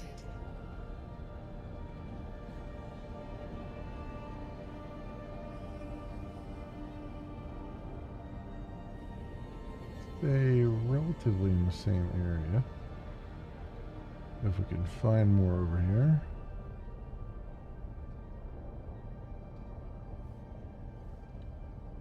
That looks like some right there.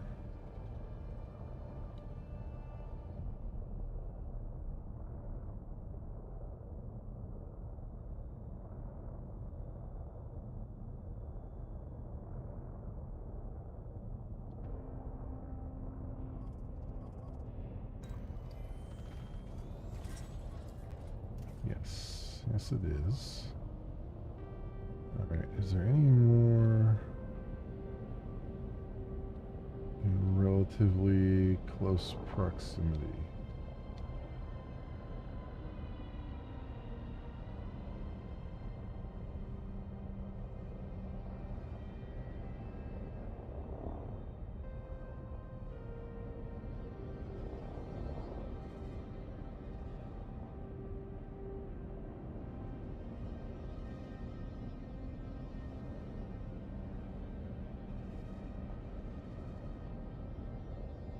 Follow this path here.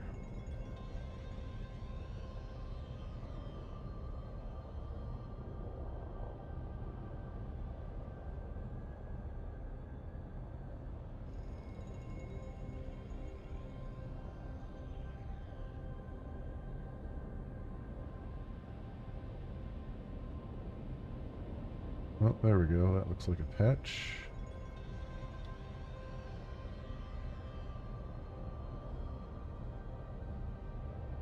Maybe? No. I don't think that's... Let's see here. Oh, it is. Okay.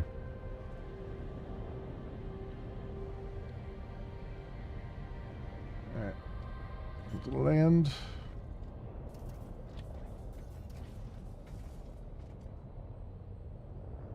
Landing gear deployed.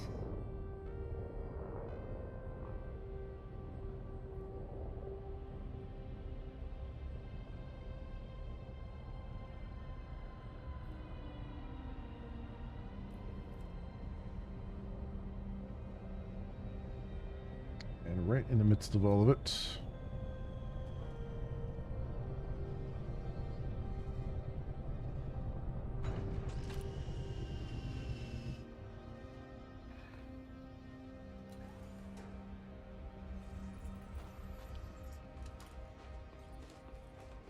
Might be able to run to the other one.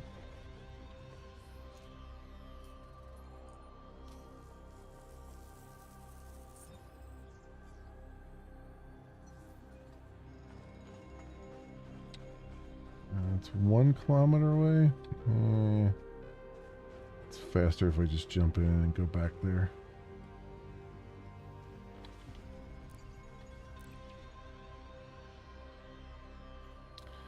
Just faster jump back in and go back.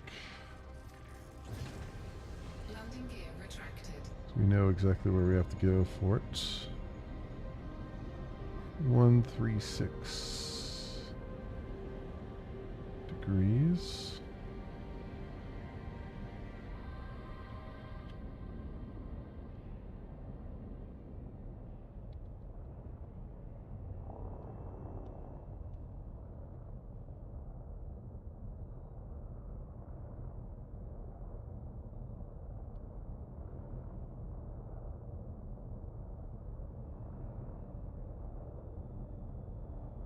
Yep, there it is.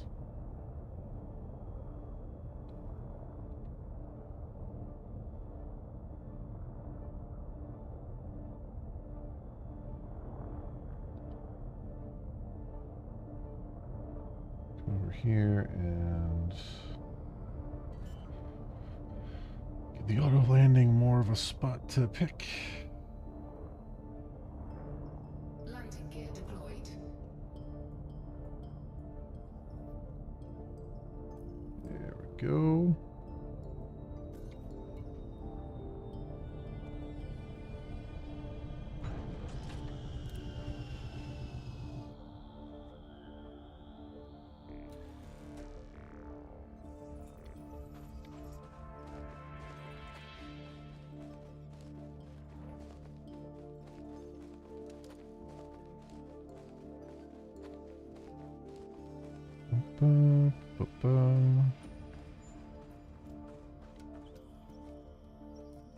That's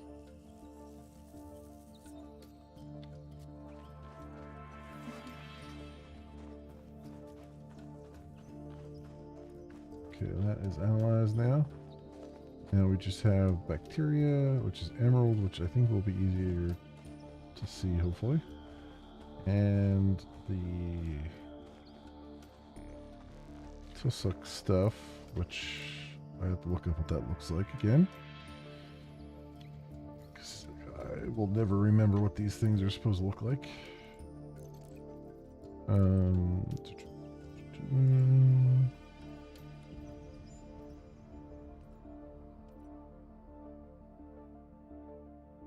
Oh, it's like the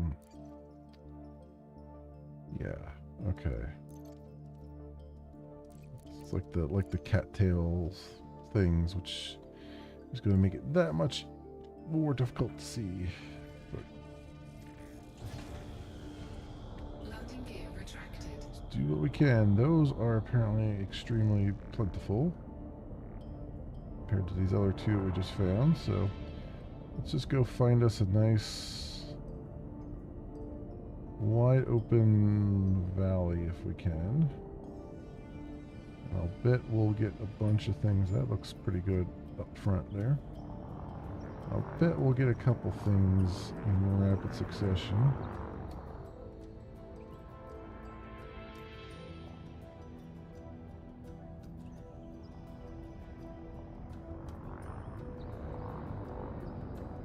Slow down and let everything load in. I'm so afraid that I'm passing by stuff because it's not fully loading. I don't know if that's true or not, but this looks like our buddy here. I'm looking for, right? Maybe? Nope, that's the fungus. See, everything from the air starts to look the same.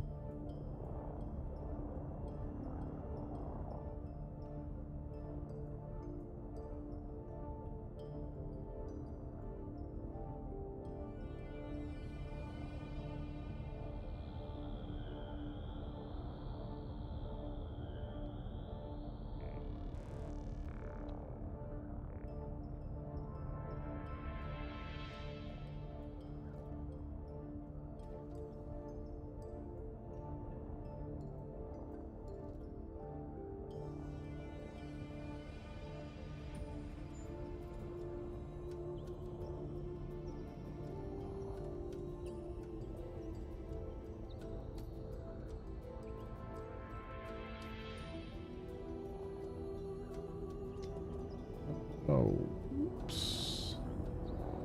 Slow down here.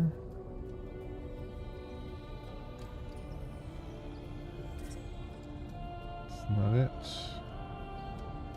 Is this it over here? I have a feeling it's not.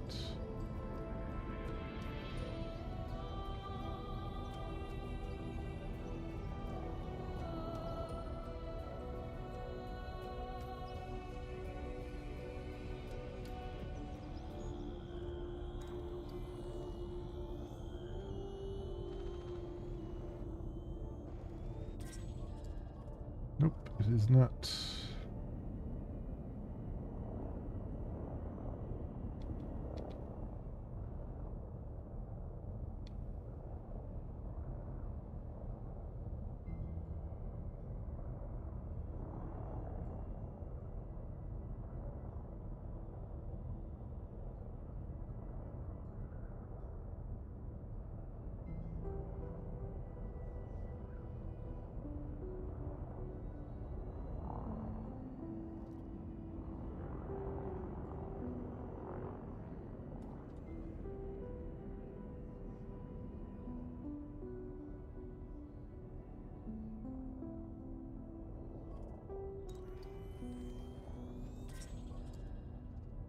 Same thing.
Still not located.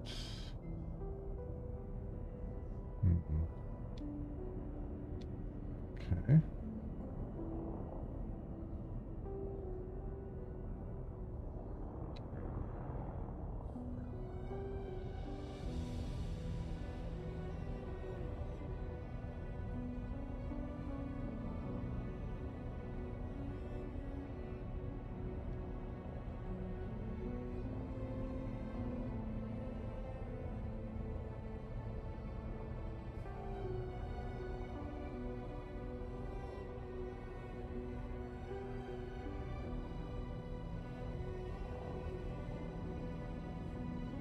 I think we're in too mountainous a region here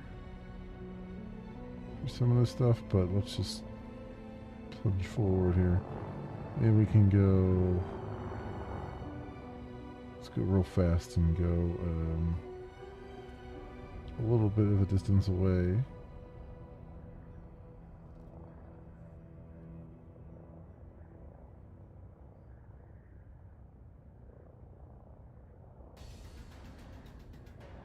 Anything shows up.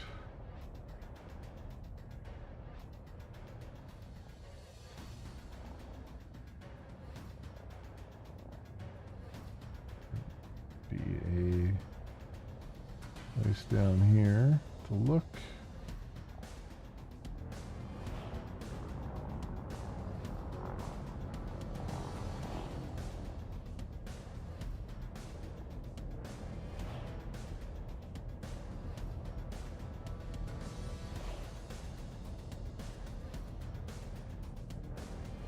Not seen anything yet.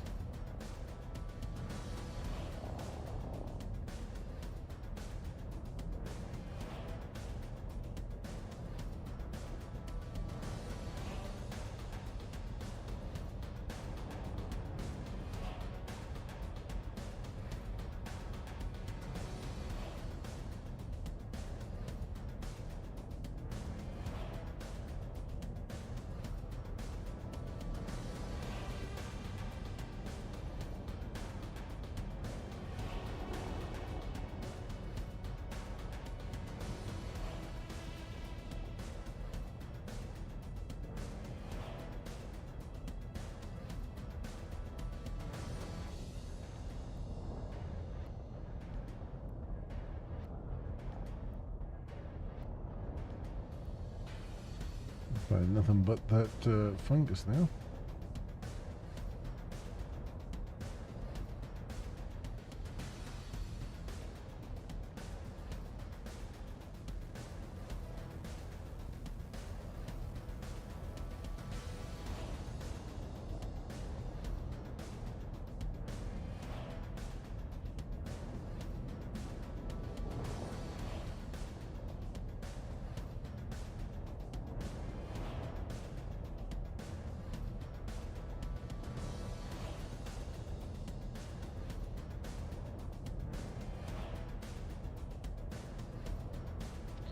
Trying to keep an eye out. This looks like a good flat area. See if anything shows up here. Wait, is that something there?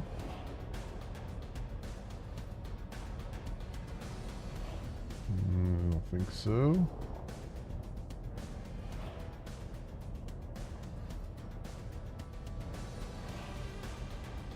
Nope.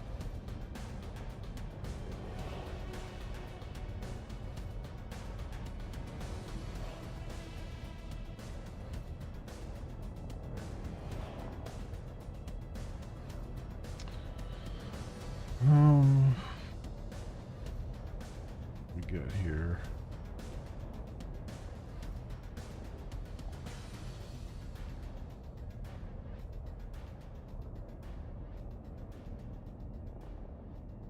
Try to sort of stay nose down and go this way so that if I do run across something I don't immediately see, maybe I'll catch the flash of my, like that, just like that.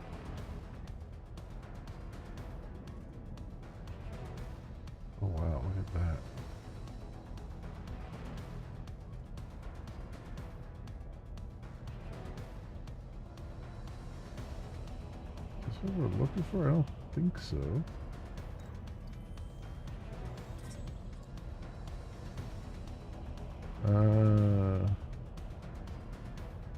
No, I don't think that's not showing up as located, so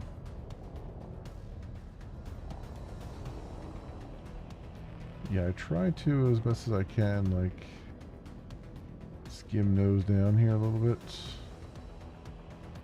because I get a flash on the UI there.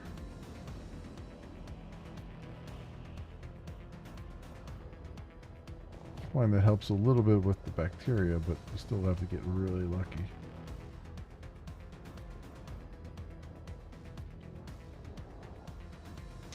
On a lot of plant surfaces anyway. Some it stands out pretty easily, but those are unfortunately fewer and further between.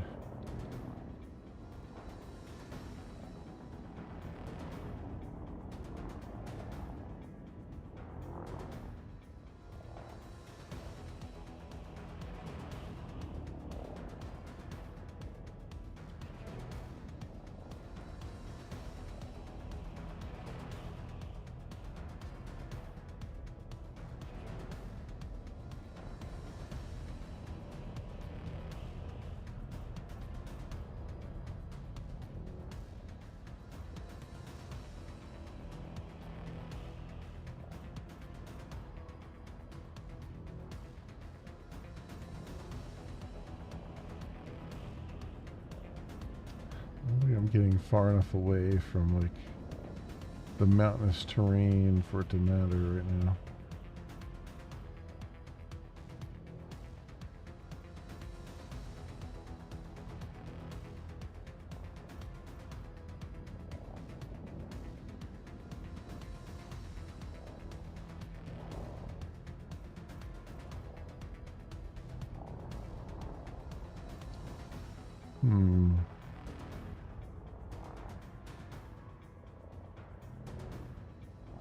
Is that more of the fungus?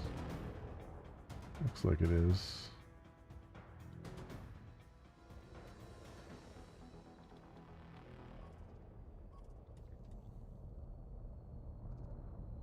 Yeah, it definitely is.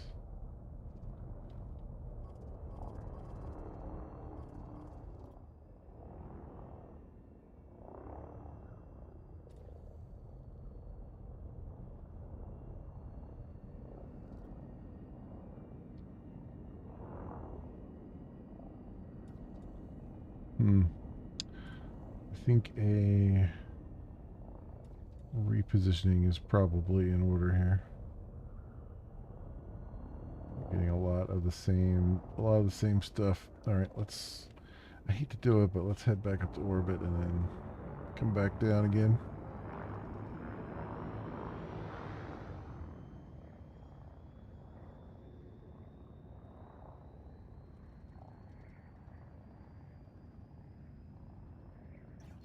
Cannot comply.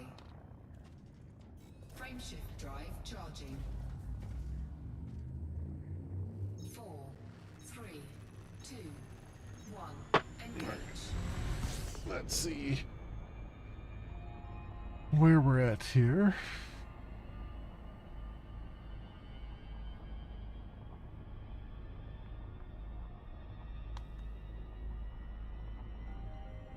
Once we get a decent distance away that I can reposition a little bit easier.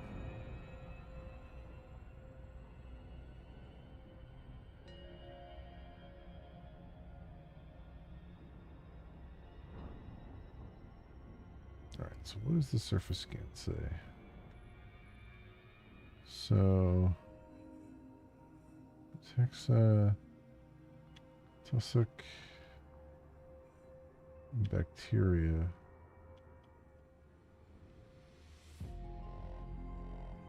Okay.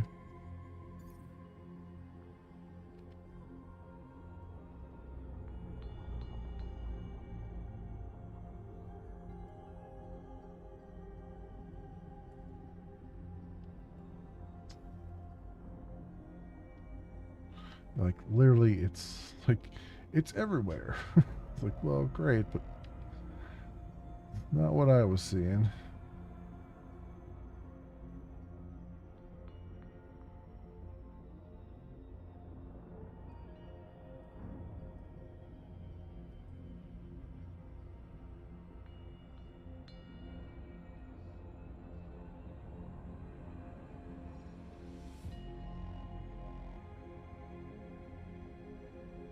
Orbital flight engaged.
Very good so far.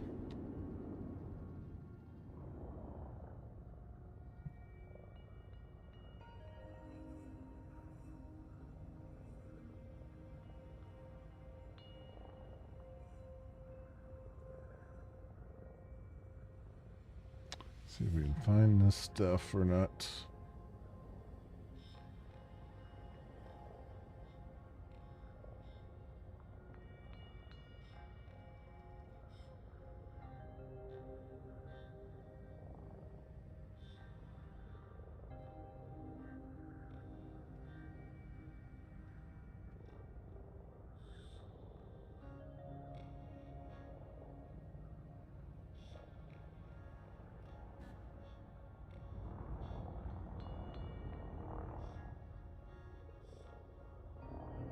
Wait, what is that? Is that something?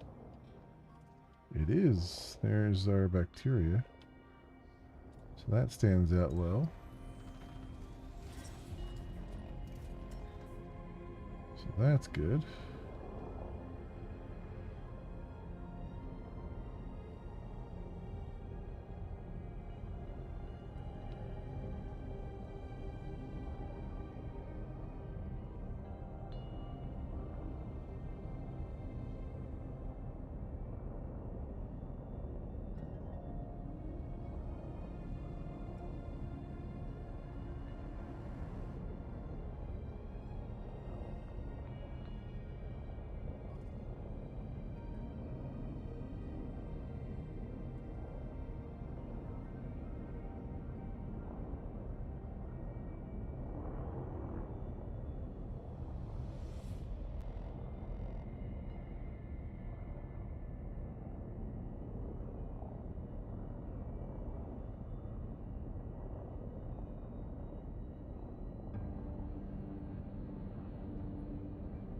These are few and far between though, aren't they?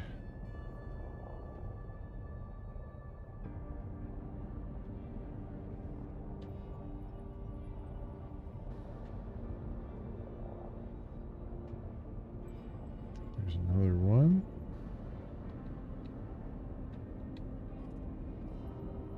Looks like there might be more off in the distance there. Maybe.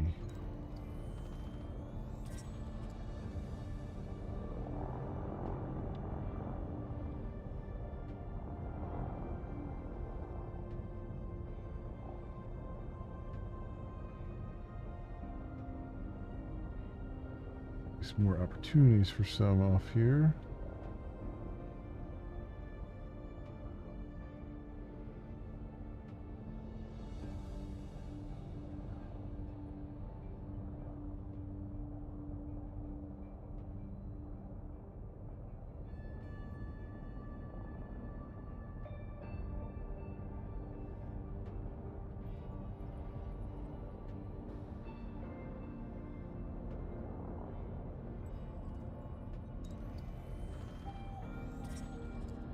At least we can potentially get all our bacteria samples right now.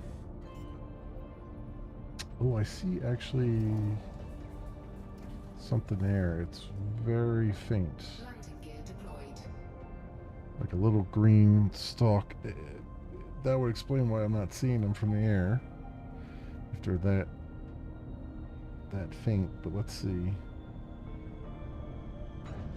Let's see what happens. Let's see if that was really a thing that I saw or not.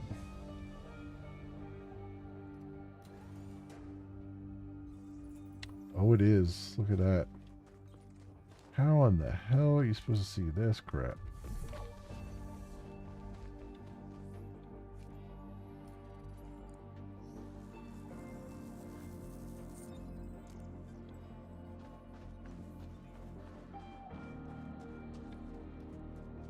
How far apart do these have to be?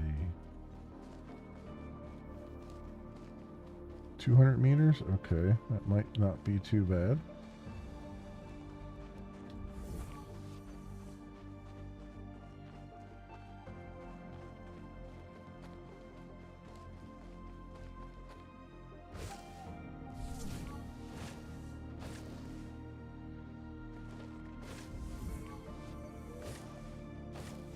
Here we go. Right on over here, and then it looks like there's a few more off in the distance there. Okay. Well, it's no wonder I wasn't seeing them. I had to find the bacteria in order to find these.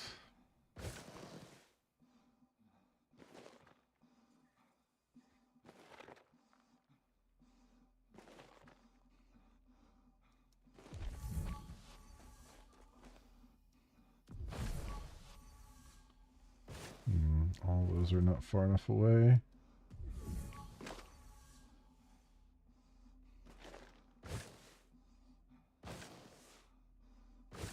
And there's some maybe.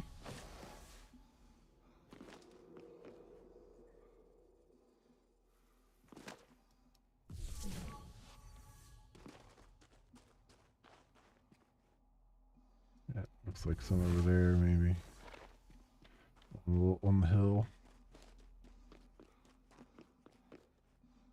Or that's just a shadow. Could be just that too.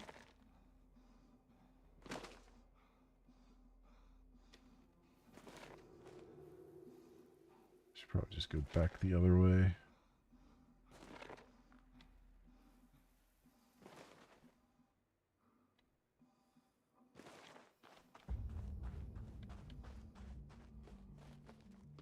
Or go down in the down a little bit lower here. Got some down there. It's hard to tell with all the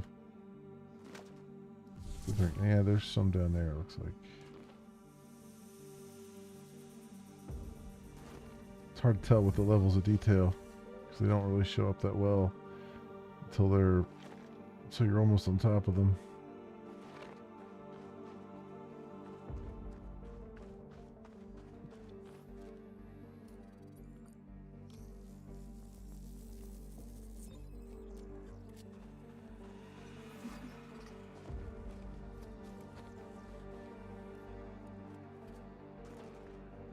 Okay, that's good.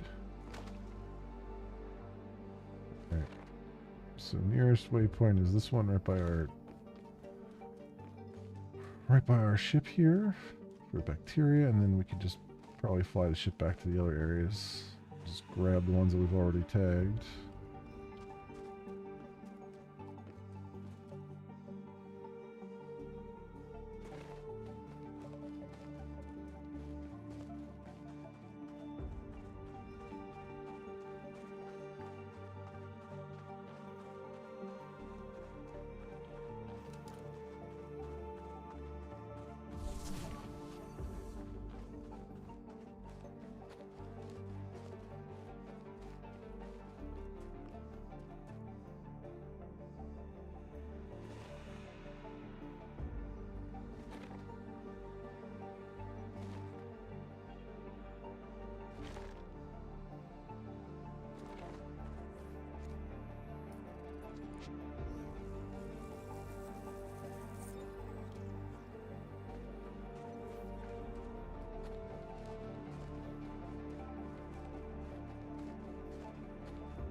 1.95 kilometers at heading of 75 degrees.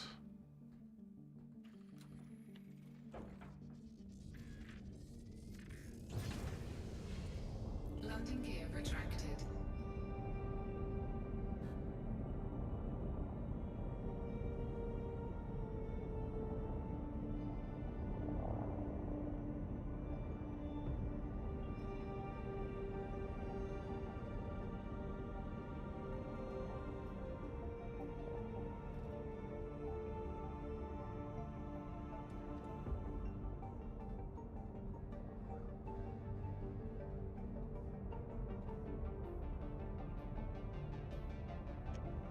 Degrees.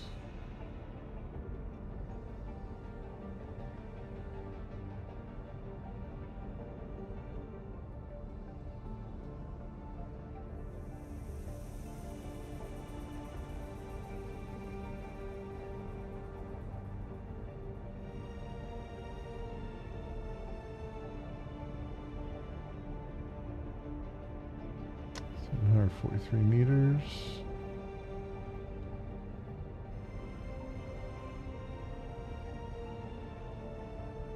Oh, there's one.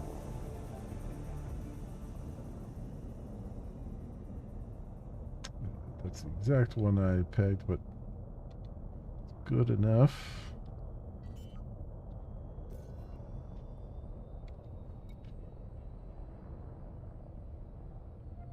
Landing gear deployed. All right.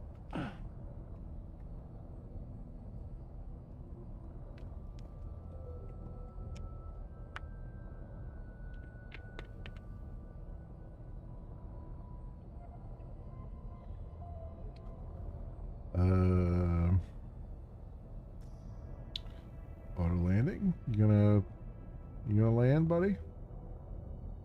Guess no, maybe. Need a little help here. How about I? Landing gear retracted. Landing gear deployed.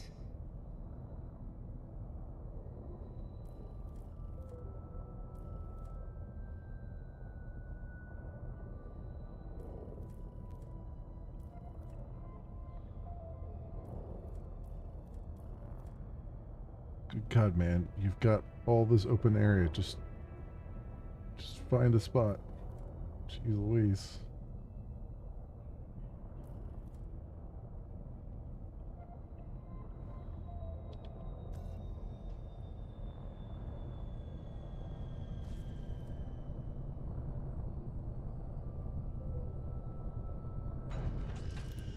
Go.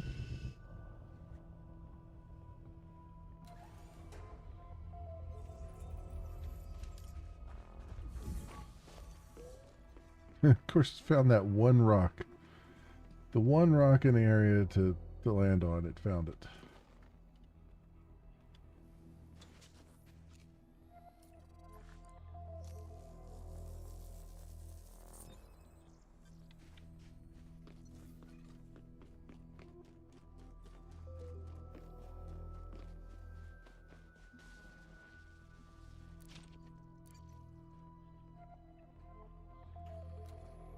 Other one's at 134. Landing gear retracted.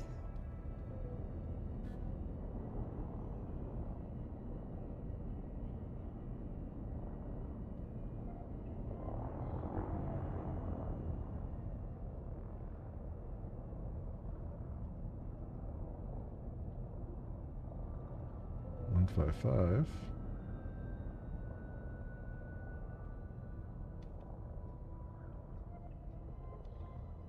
159. 169.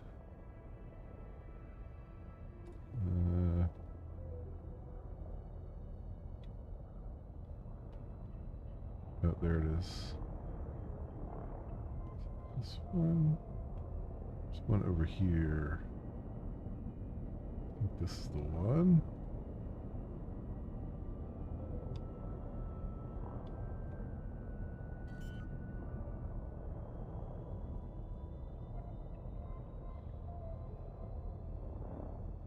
Landing gear deployed.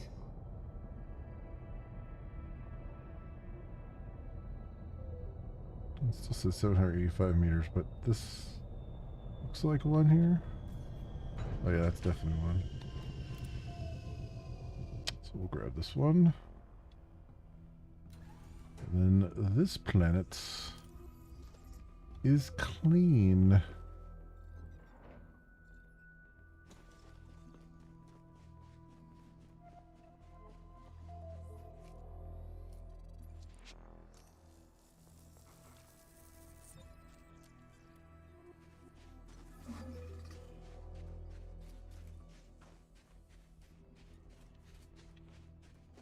Alright, cool. That is all for biologics on this planet taken care of. I do believe that's the last of the biologics in this system, so we can actually move on to the next system probably. I do want to look around to see if there's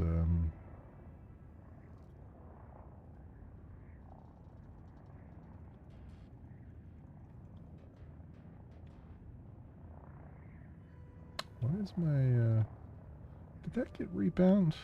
What the hell? Controls, ship controls, flight thrust, flight throttle, flight miscellaneous, engine boost. Engine boost is tab. Okay. Well, you know, no do engine boost. Cannot comply. Oh, maybe because I had. No, I have no idea. Cannot comply. I just undeployed them. What the hell? Cannot comply. Oh, the landing gear. Landing gear That's the retracted. problem. That's why I couldn't do it. Frameshift drive charging.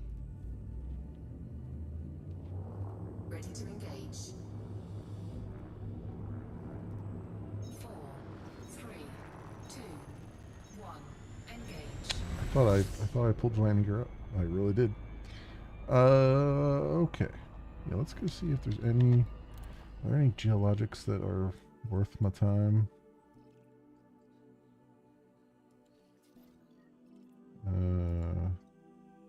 There's 3 geological there. 3 there. 3 there. 3 there. I mean, any one of those could be, but there's 3 there. There's 3 there. Screw it. Let's just go to next. Let's go to the next star system. We got. Oops, that's the wrong thing. We got like 250 jumps left. 244 now. So plenty of time for other things. Alright.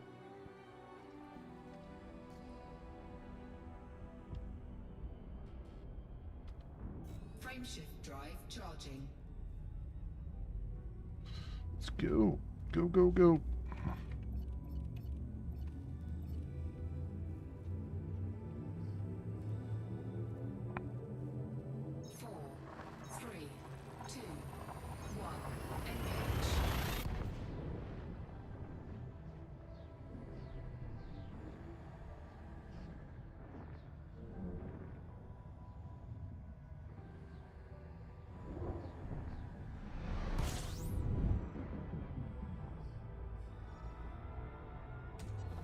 Fuel scooping.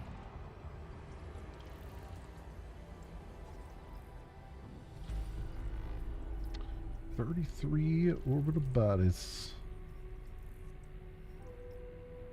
Uh-oh. Is that mapped to something different now, too? God damn it. Ship controls. Miscellaneous.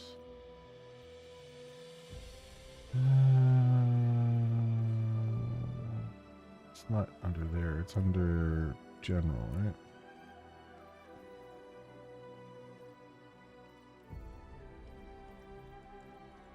No.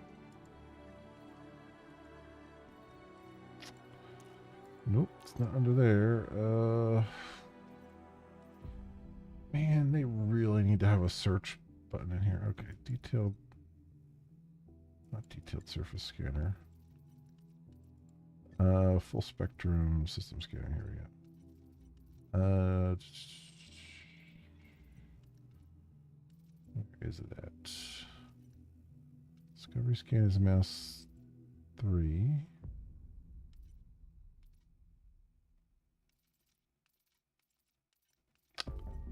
Mode switches. Where the hell is it?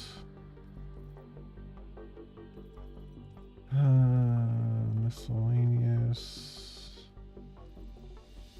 I don't know why it's not under full system scan category like everything else for it.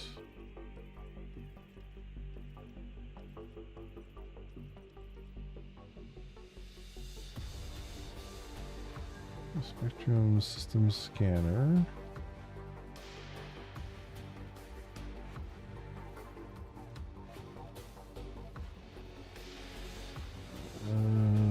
Miscellaneous. No. Mass controls. No. Alternate flight controls.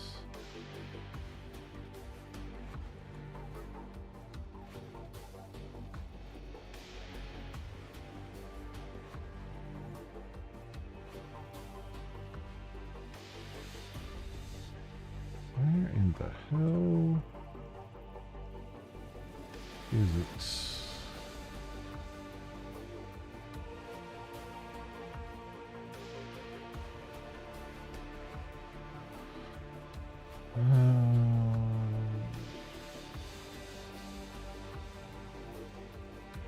Internal, external.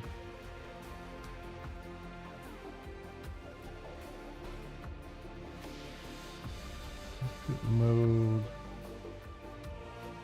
Codecs.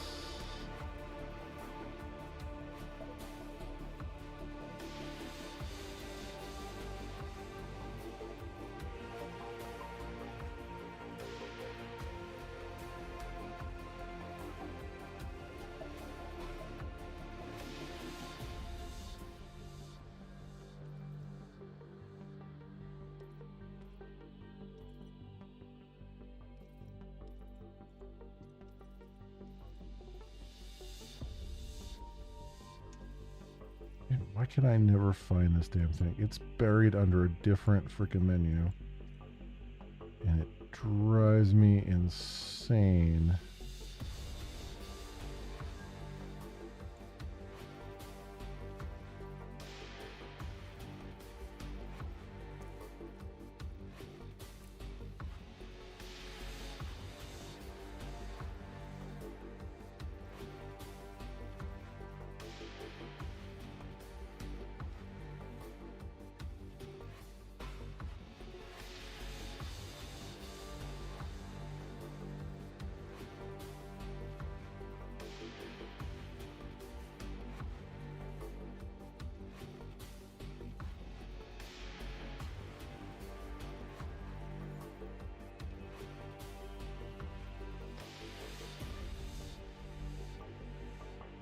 Where is it? I remember having to find this thing before.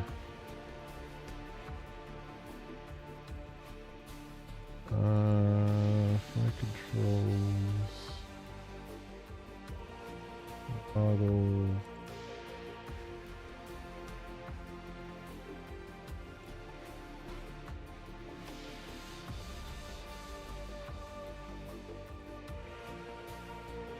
Correction.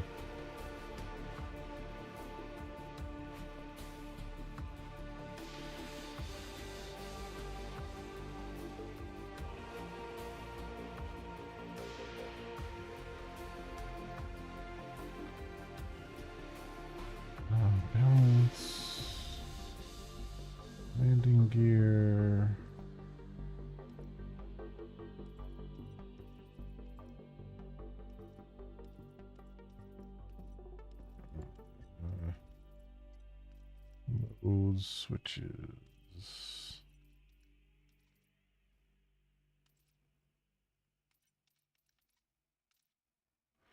Here it is. Enter FSS mode. God damn, why did they have that under there?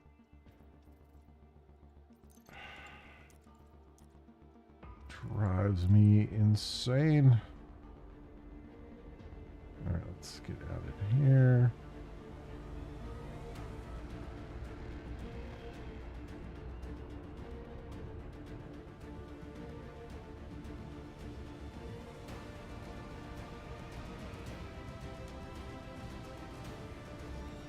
Alright, that's better.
Okay.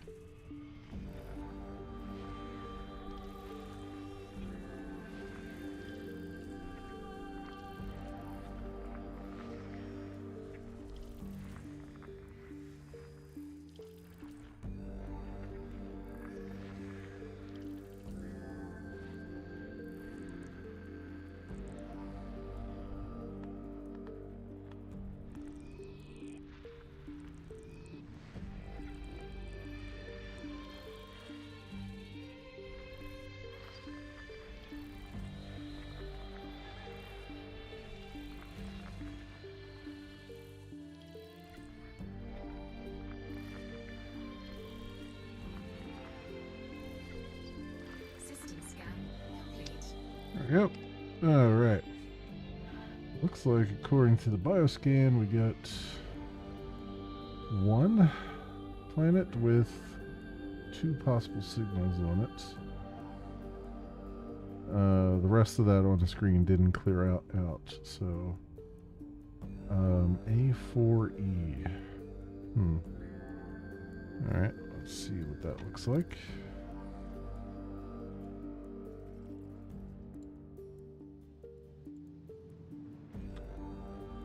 This one here. Yep, A4E. 2 biologicals. Alright. Most of them don't have...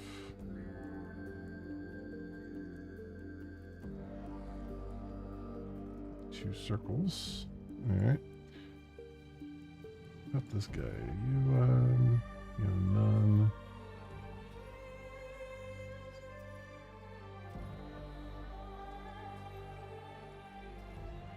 I'm looking to see if there's geologics here. Okay, that's got 3 geological.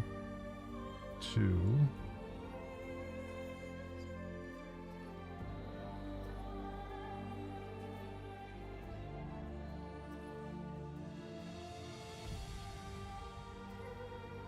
We're on that one. Alright. I'm just curious.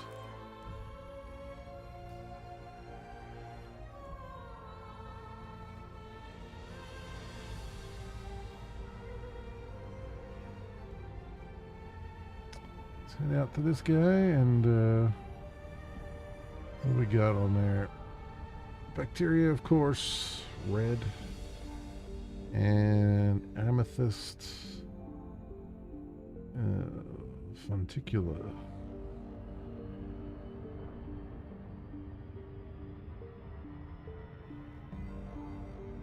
Hopefully both of those will be relatively easy to spot, but we'll see. We shall see. Switch back to my surface scanner here.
All right, zooming on in here.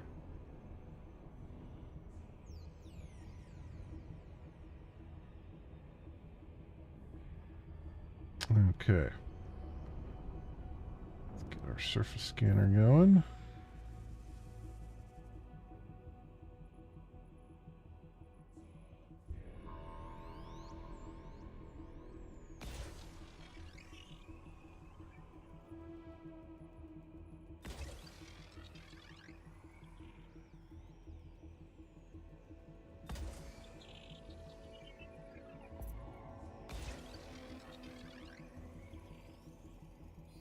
Surface scanned by 50%.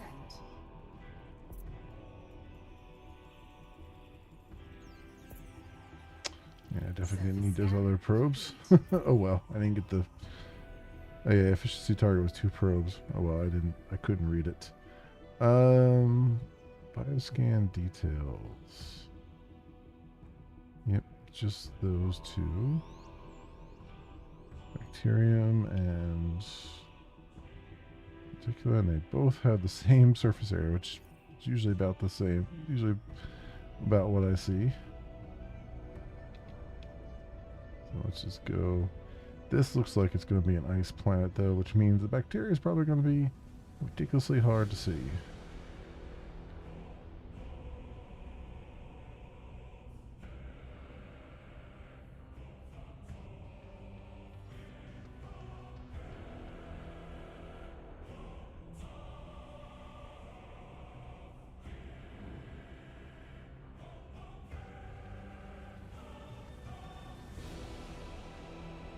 Orbital flight engaged.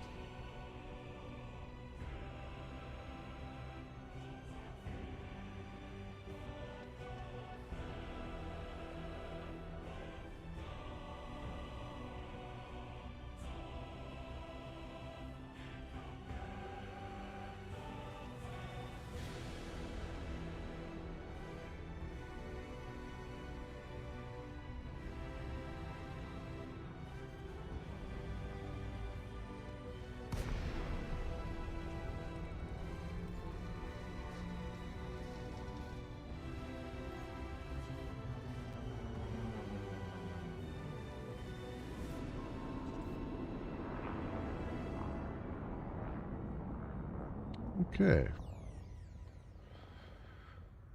Another happy orbital entry, or atmospheric entry.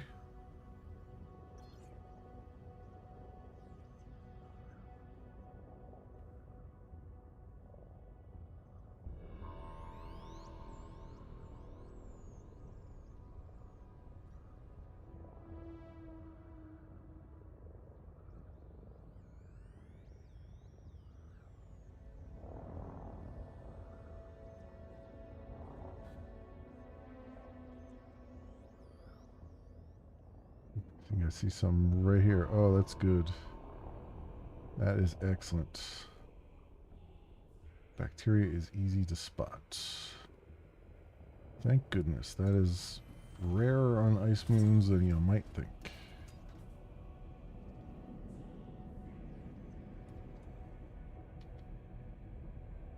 So let's go land right here. We'll grab them. We'll grab them as we go. Landing gear deployed. In fact, I might be able to just get out on foot and puff it. Let's see.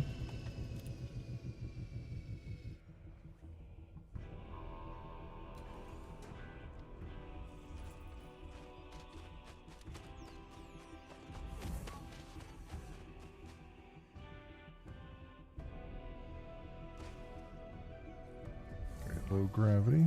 Oops, I'm going the wrong way. Actually, oh wait, I see some stuff over here just coming into view that I didn't see. Passed right over top of. See what I mean when I'm saying like things don't seem to actually load in unless I either stop for a couple, like for a minute or two, or if I get out and walk around.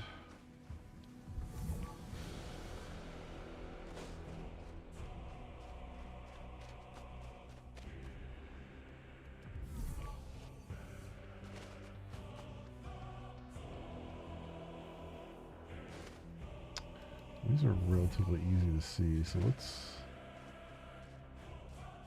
grab these while I'm here.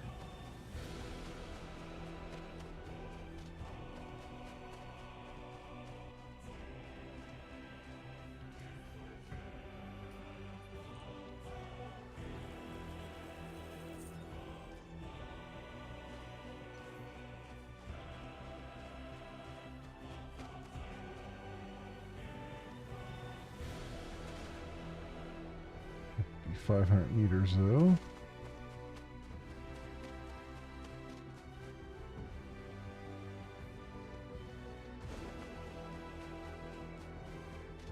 So we're gonna have to hoof it.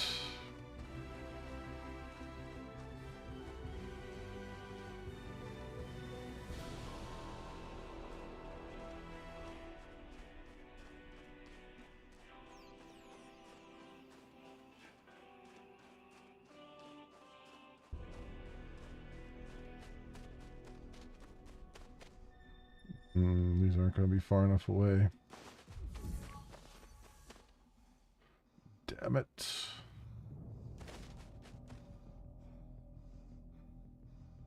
Some over there.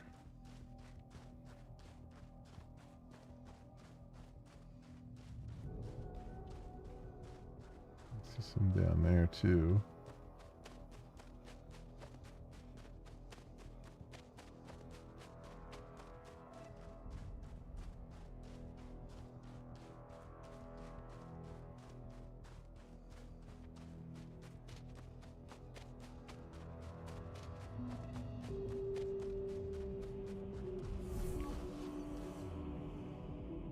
That ought to be 500 meters away.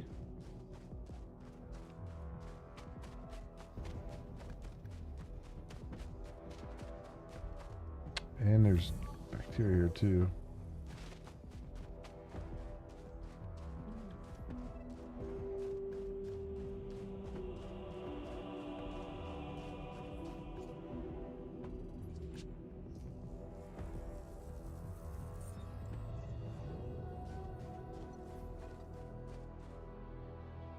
There's a couple more over there. I don't know if they're going to be far enough away, but I kind of want to do that and work my way back with the bacteria because we know there's two along the way there. It should be far enough apart. Possibly three if this one has one over here. If these are far enough away, not going to be though, are they?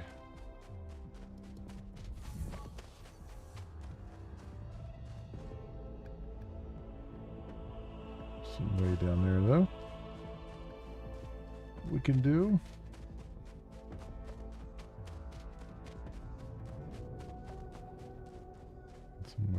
there too.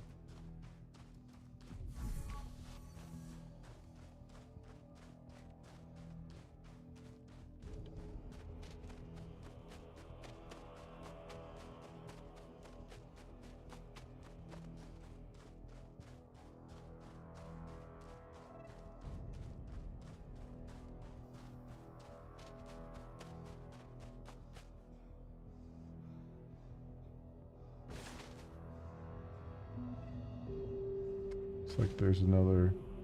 Oh, that's a rock. Never mind.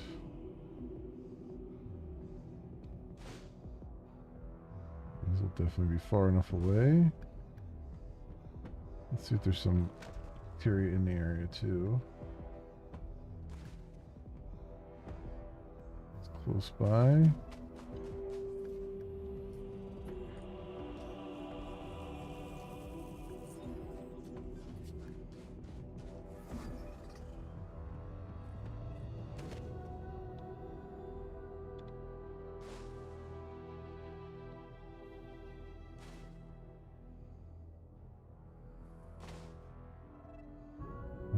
That might be. I don't think that's too big. I think it's more like a pit.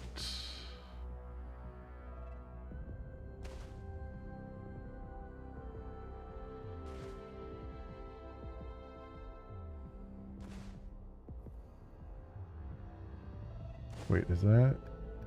That might be it right there.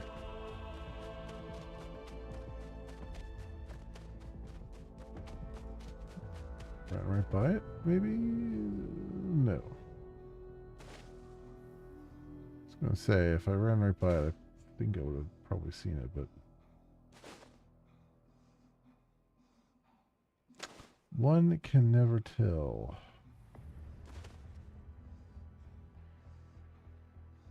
Jumping up and down to get just better vision. Plus it's 0.06 Gs, so why not?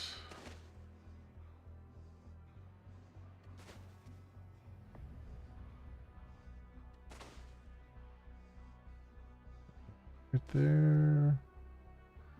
No, it's a rock.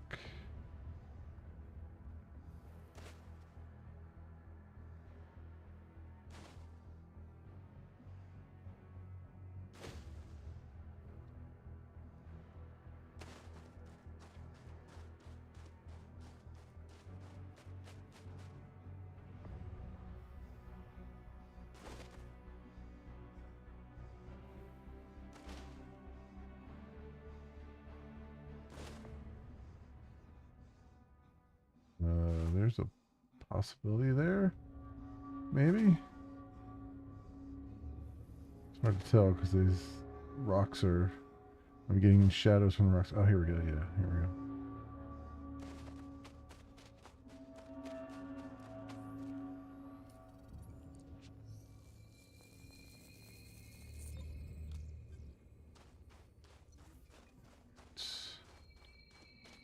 Head back towards the ship. That might have been the one that we saw before. Oh, there's one over there. Yeah, but it's got to be 500 meters. We know there's one right by the ship. Yeah, near save waypoint there. It's 740 meters, which is right where the ship is. And we're gonna have to go there anyway because our power's getting low. I'd rather not use a consumable if I don't have to.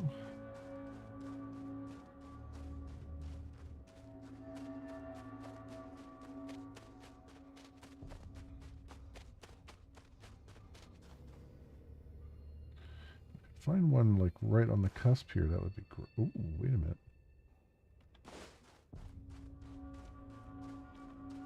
Wait a minute here.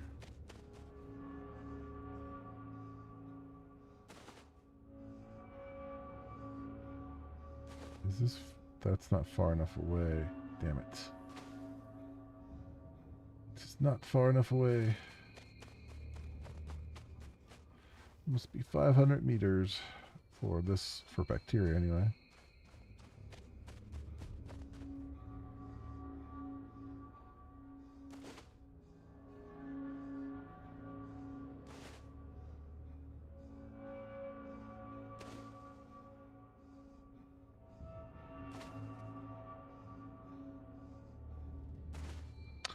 I'm jumping to try to preserve our momentum.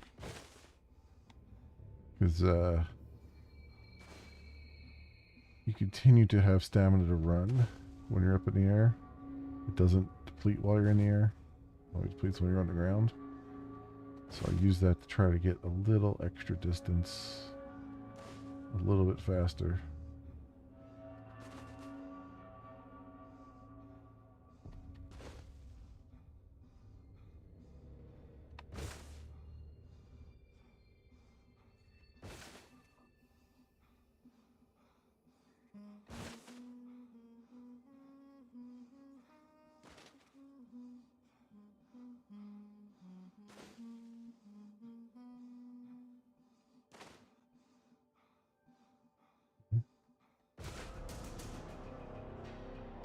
There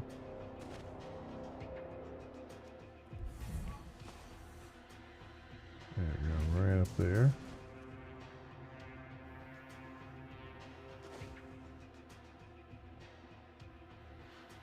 Let's grab this and then we can probably just run to the next one. Run and find one.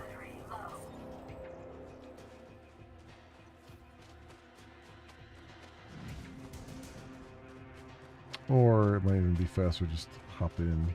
Yeah. Let's just hop into the ship and go find one. Because they stand out pretty good.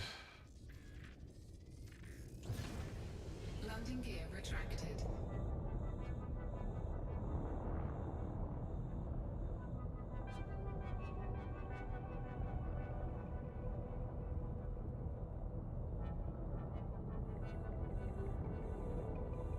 That one right there.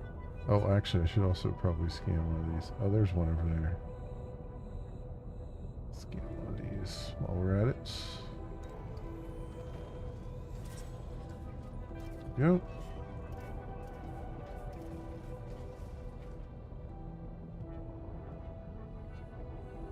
Landing gear deployed.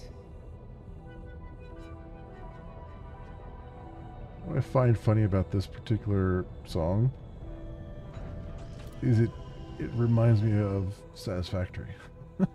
Like it's got a lot of the same beats that the main music in Satisfactory has. The early game music.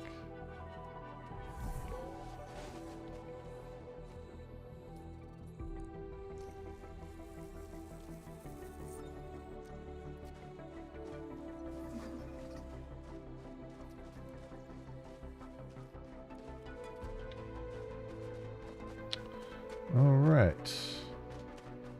This planet is done, and that's all the bio for this system. Landing gear retracted.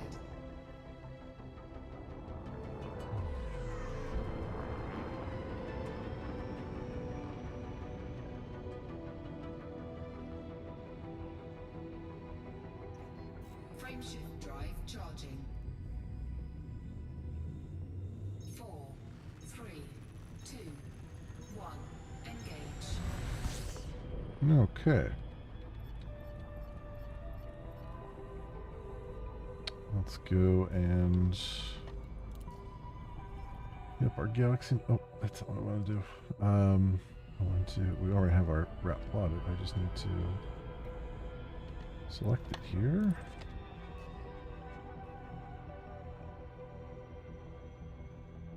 And make way for it. Frameshift drive charging.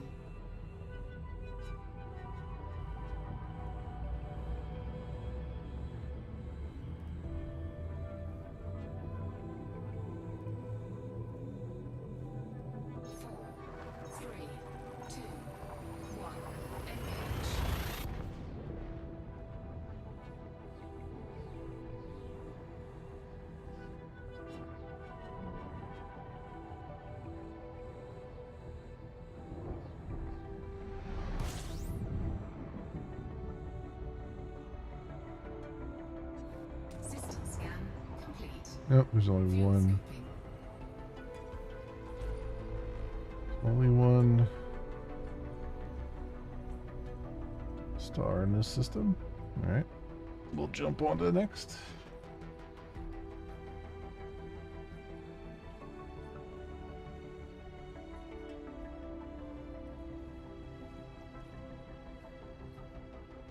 I wonder if there's any other signals now. Because I haven't actually looked in there to see if there were other, like when I get to these like single star systems, I haven't looked in there to see if there was other like anomalous signals or anything. I probably should look anyway. Just take a peek and see.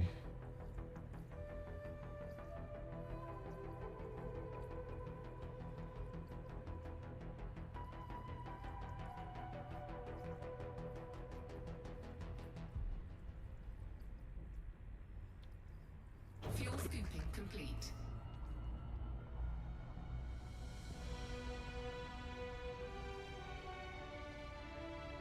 Frameshift drive charging.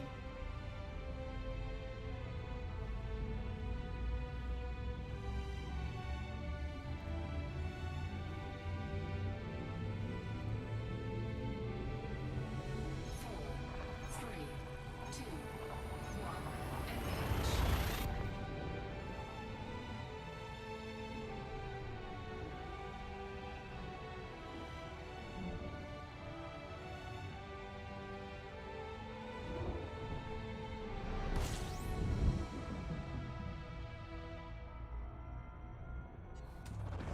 Fuel scooping. Got another one with 32 orbital bodies.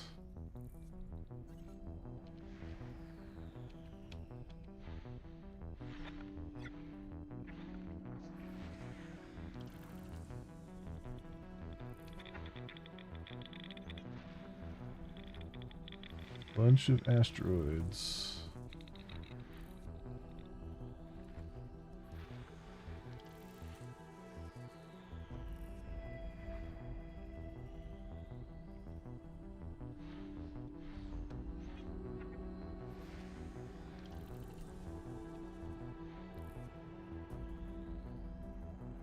Fuel scooping complete.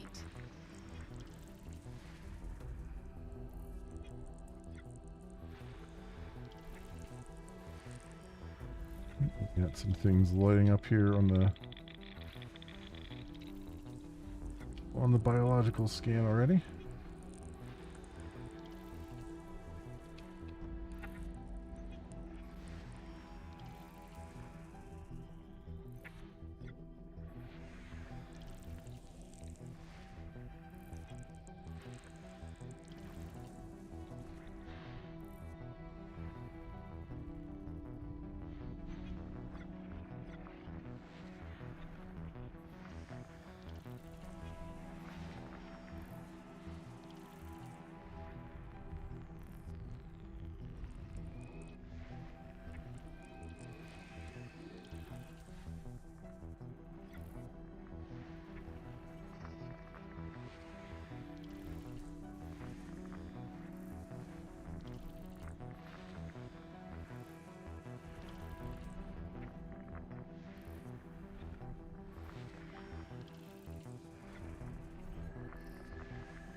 System scan complete. There we go.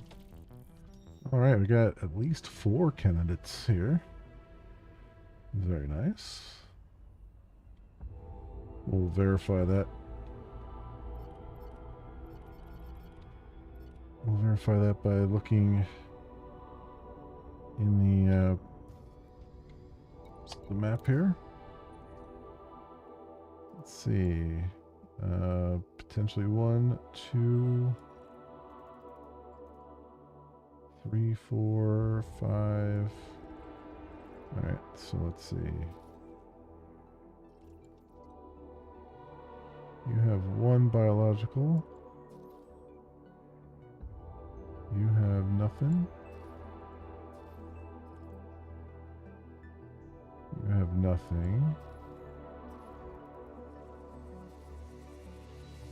You have 1 biological, looks like.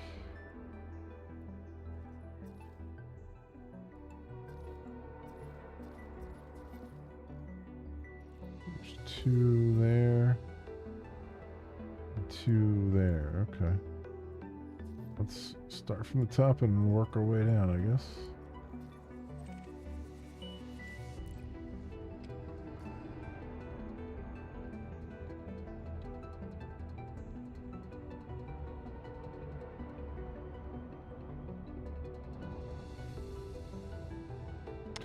What we're going to do, though, is I'm going to launch the surface scans, the probes. We'll land, and I'm probably going to call it there, because it's getting a bit late. But, yeah, it's been fruitful. I mean, this is basically how it's been going. Ooh, I'm going way too fast here. This is basically how it's been going off camera for me. Just making slow progress. I completely whiffed on what was happening there. How fast the numbers were going down. Thought I had more time. I did not have more time.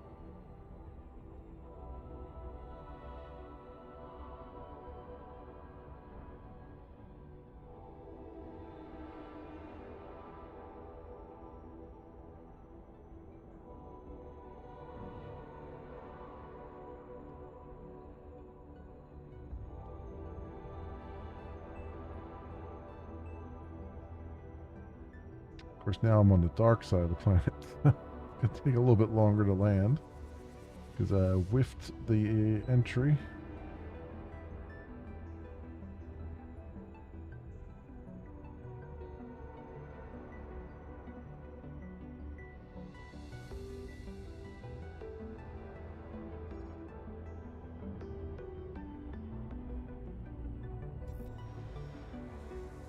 All right, 2 probes for this.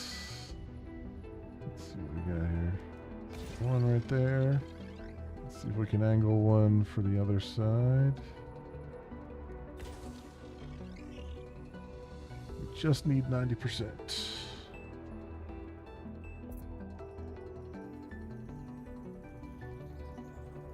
Surface scanned by 50%.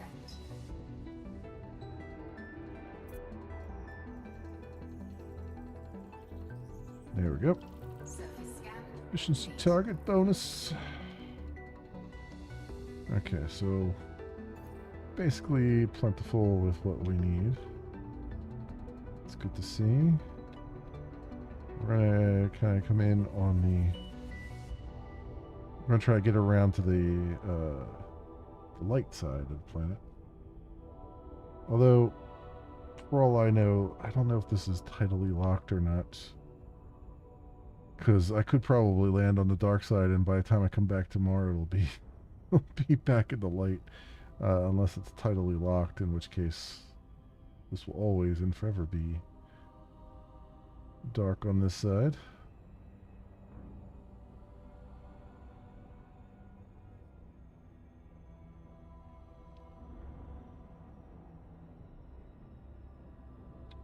Let's go see what we see. Orbital flight engaged.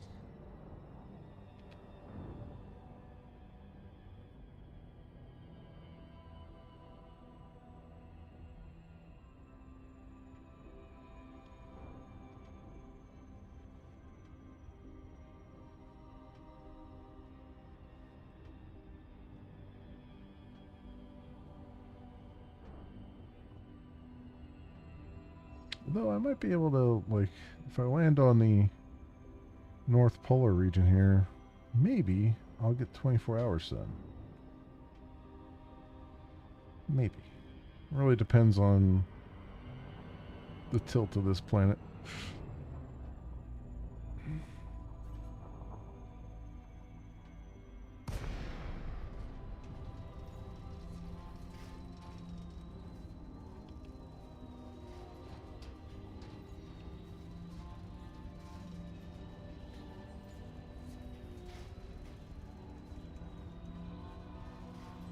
Those are perfectly normal noises. Don't mind a thing. It's a little rattling in the deck plates. Nothing to. Just some expansion joints. Some rats scurrying. Some space rats.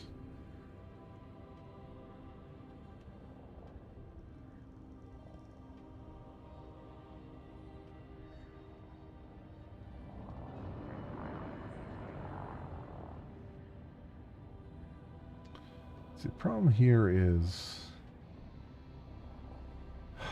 as I've uncovered, if the bacteria on this planet blends in with the snow, which it's saying here it's probably lime, so it's probably not going to blend in with it.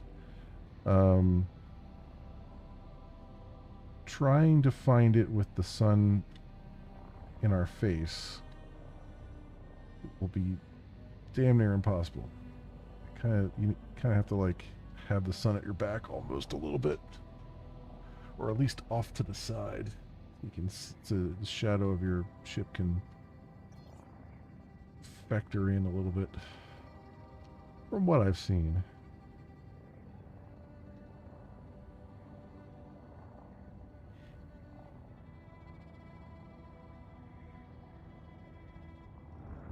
Do we have stuff right away here? Or is that just rocks?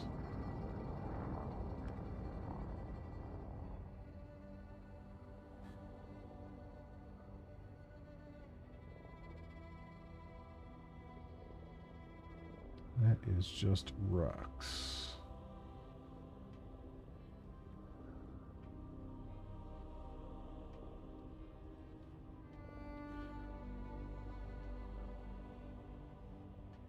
Oh, see there, now it's showing up.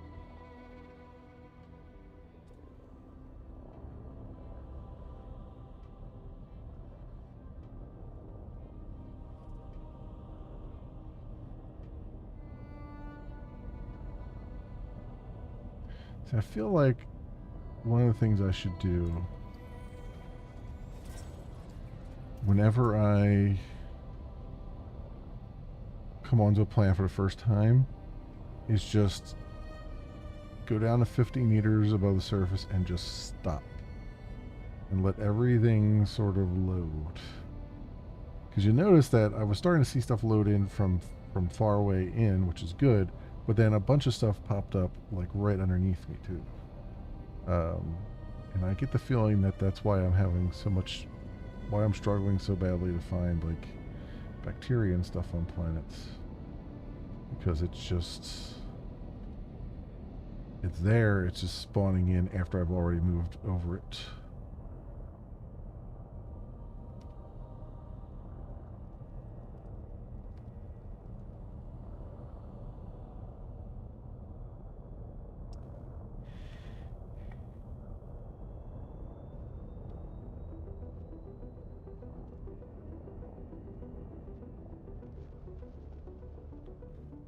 At least one example of the. Oh wait, there is that's one over there. That's gotta be. Yeah, there we go. There's an even bigger one off to the right.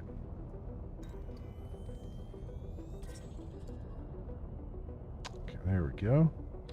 We've located both things, and they're really nice and close together.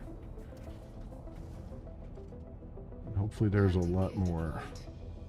I'm seeing more starting to pop in as we sit here. Let's get the Oops, that's all I want to do. Let's get the first footfall, since that's easy enough.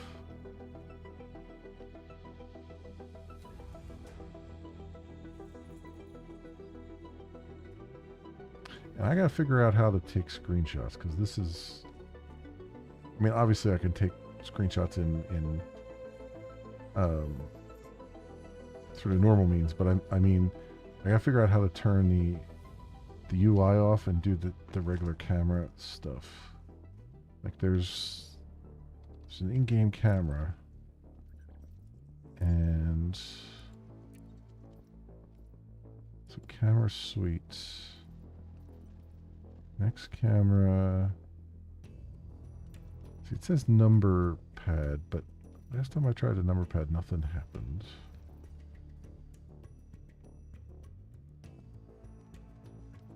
This says what? Left control, left alt, space. Left control, left alt, space. That's a hell of a thing, but alright, let's see if that's a thing.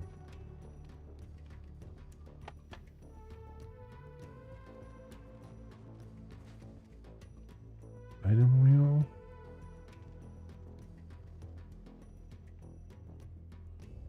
Oh. I didn't know I had an item wheel. Suit fully charged. I accidentally used a thing. Oh, that's on alt. Okay. Let's try the number pad. Nothing there. Let's try putting numlock on. That doesn't appear to be working. Does it only work if I'm inside the ship? Is the question there too. Let's see, free camera. Toggle HUD is left control.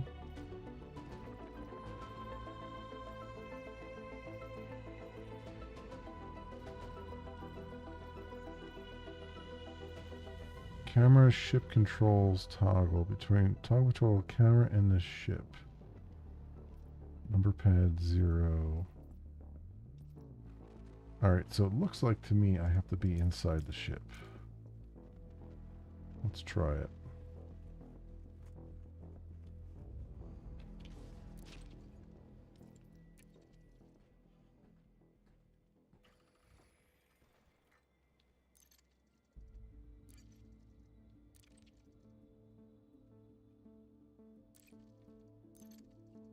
Hearing a clicking, but it's not doing anything.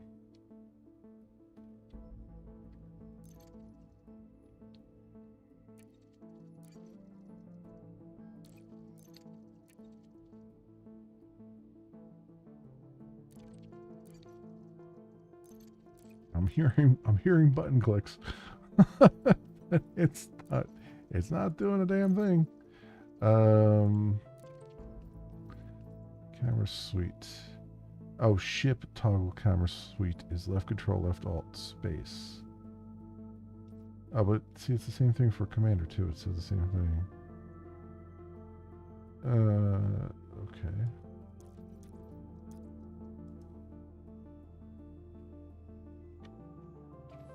Aha! Left control, left alt, space does work. There.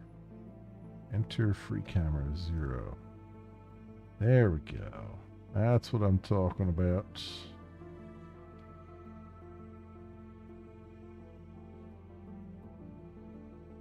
Okay, so...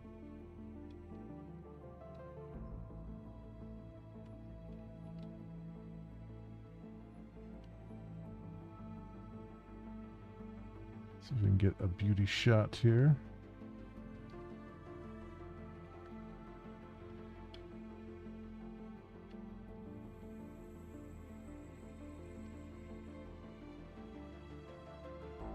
Honestly, the ship itself doesn't look that great because I don't have any good paint job on it, but... Okay, so then... How do I... To hide UI is left control. Got it. Alright, so now... oh, you know what? I gotta... Let's turn the thing off here. Overlay. Stop the overlay for a second. Thank you. There we go. All right, now we're talking. Let's do... I could do the Steam F12 key, right? That'll work. Yeah, but let's also do like a regular operating system capture. There we go. And save. Don't know where it saved it to. Oh, home picture screenshots. Okay. You know what? The Linux devs know what they're doing. Cool. Alright, so...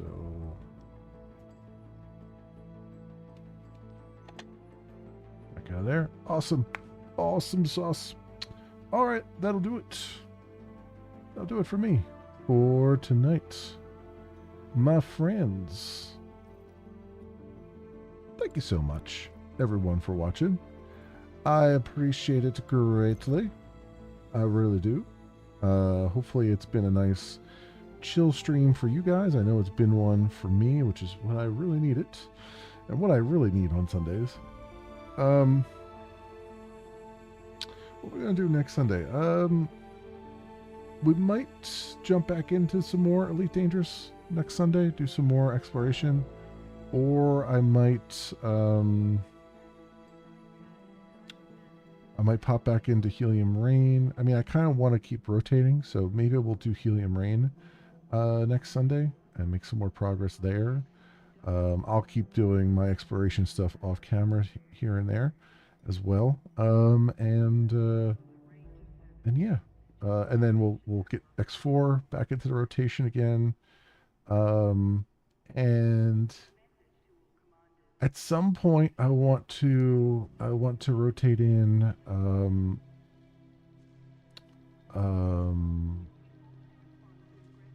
Evocron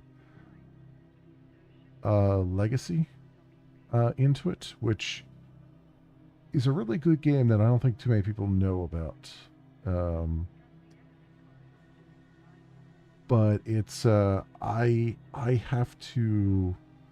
I'm going to have to play a little bit of it because it's got a really good flight model, but in the same breath, there is a lot of UI stuff. Like, there's a lot of information on the UI to navigate. A lot of it you can probably ignore, but there's a lot of it that you kind of have to keep in mind. And they have very good tutorials, but the tutorial goes through every single bit, even things that are pretty self-explanatory. So, you know, I'll have to suffer through some of it. I've already done a little bit here and there, but I think I've got a general gist. The problem is I'm also watching some videos to see where to actually start and where to actually begin, because it is the type of game. It is just like, in many ways, it is like Elite Dangerous, where it just kind of drops you in the game and says, have fun, figure out what's fun to you. It's got mining and all that other stuff in it too. But it goes in the realm of space games, it kind of leans more towards your classic Wing Commander stuff. So I guess probably a little bit closer to, I would say a little bit closer to Star Citizen, but Star Citizen is way off in the distance as far as like you are a person walking around and you got to do everything manually and all that stuff. This one, you're not like your character's not modeled. You're just a ship. Basically, and your ship is everything. You do go planet side, you do land on planetary bodies, and and you land on space stations and stuff like that. But it doesn't go to the extreme that Star Citizen does. But at the same time, it's not necessarily Elite Dangerous either, because it leans a little bit more into the sort of galactic conflict stuff. Like there's a lot more to do in that game from what I can see if you like doing sort of bounties and stuff like that. Like it and not only that, but it also has like you can build space stations and stuff like that. So it's kind of a little bit closer to like X4, X3, that kind of thing. Uh, than I'd say Elite Dangerous, just because of they're all very different beasts when you actually dig into them. But they all share common DNA too. It's just a big, you know, blob of biological space matter, and all of it's good. So it's not like it's particularly bad looking or anything, or bad anything. In fact, for a game that's, I believe it's almost 10 years old or so, you'll see when I fire it up on the Linux box here, it's, you know, it holds up pretty good. It runs at 1440p. It runs at 60 FPS. It's you know, it's not bad. It's not terrible. I mean, you know, a lot of the models are kind of basic, but I mean, you know, you could easily, you could probably pass it off as you're playing Elite Dangerous in a low res mode, almost. You know what I mean? You could almost pass it off as that. But yeah, I need to play a little bit more of it just to kind of wrap my brain around what to actually do. Like when I sit down to play it on stream, I want to know, I want to have an idea of where I want to go first and what I want to do first. Like I kind of want to mine, but I want to have an idea of how to get to that point. Because you can start out, there's different starting things. You can start out as a miner, you can start out as a mercenary, and it kind of gives you the equipment to start, and then you can and then you can do whatever you want. But you know, you can pick your starting equipment. So that kind of thing.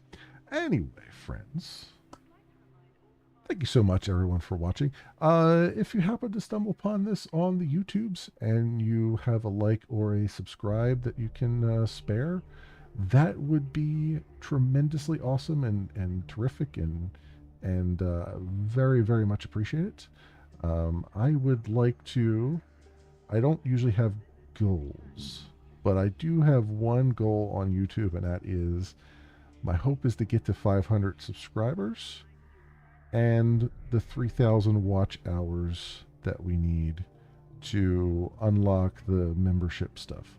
Not that I really care for the membership stuff. I just want to do it because I've been on YouTube for like freaking over a decade, and it's about time I had something to show for. Even if I never turn the memberships on, I want to at least be eligible for them. Is what I'm getting at there. So yeah, I'd like to get the streaming channel up to 500 subscribers and 3,000 watch hours. We're at just under 1,000 watch hours, so we're good on that. It's just you know, 183 subscribers. I'd like to get that to 500 if I can. So no deadline on that though. It's just kind of a thing I like to do, just to say I could do it. Anyway, for everyone else, thank you so much, everyone, for watching. The schedule's going to be a little bit fluid this week, but I think it's going to be mostly what we've already been doing. So just stay tuned on that. We are definitely going to be doing a lot of ARPGs this week. So if you're an ARPG fan, I'm going to be at least doing both Last Epoch and Grim Dawn. So two goodies there. Yeah. I hope everyone has an excellent morning, afternoon, or evening, depending on what it is for you. And hope to see you back here again in the future for some more stuff, whatever happens to suit your fancy. Until then, see you bye.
I suppose by the transitive property, I too must be Vulcan as a motherfucker.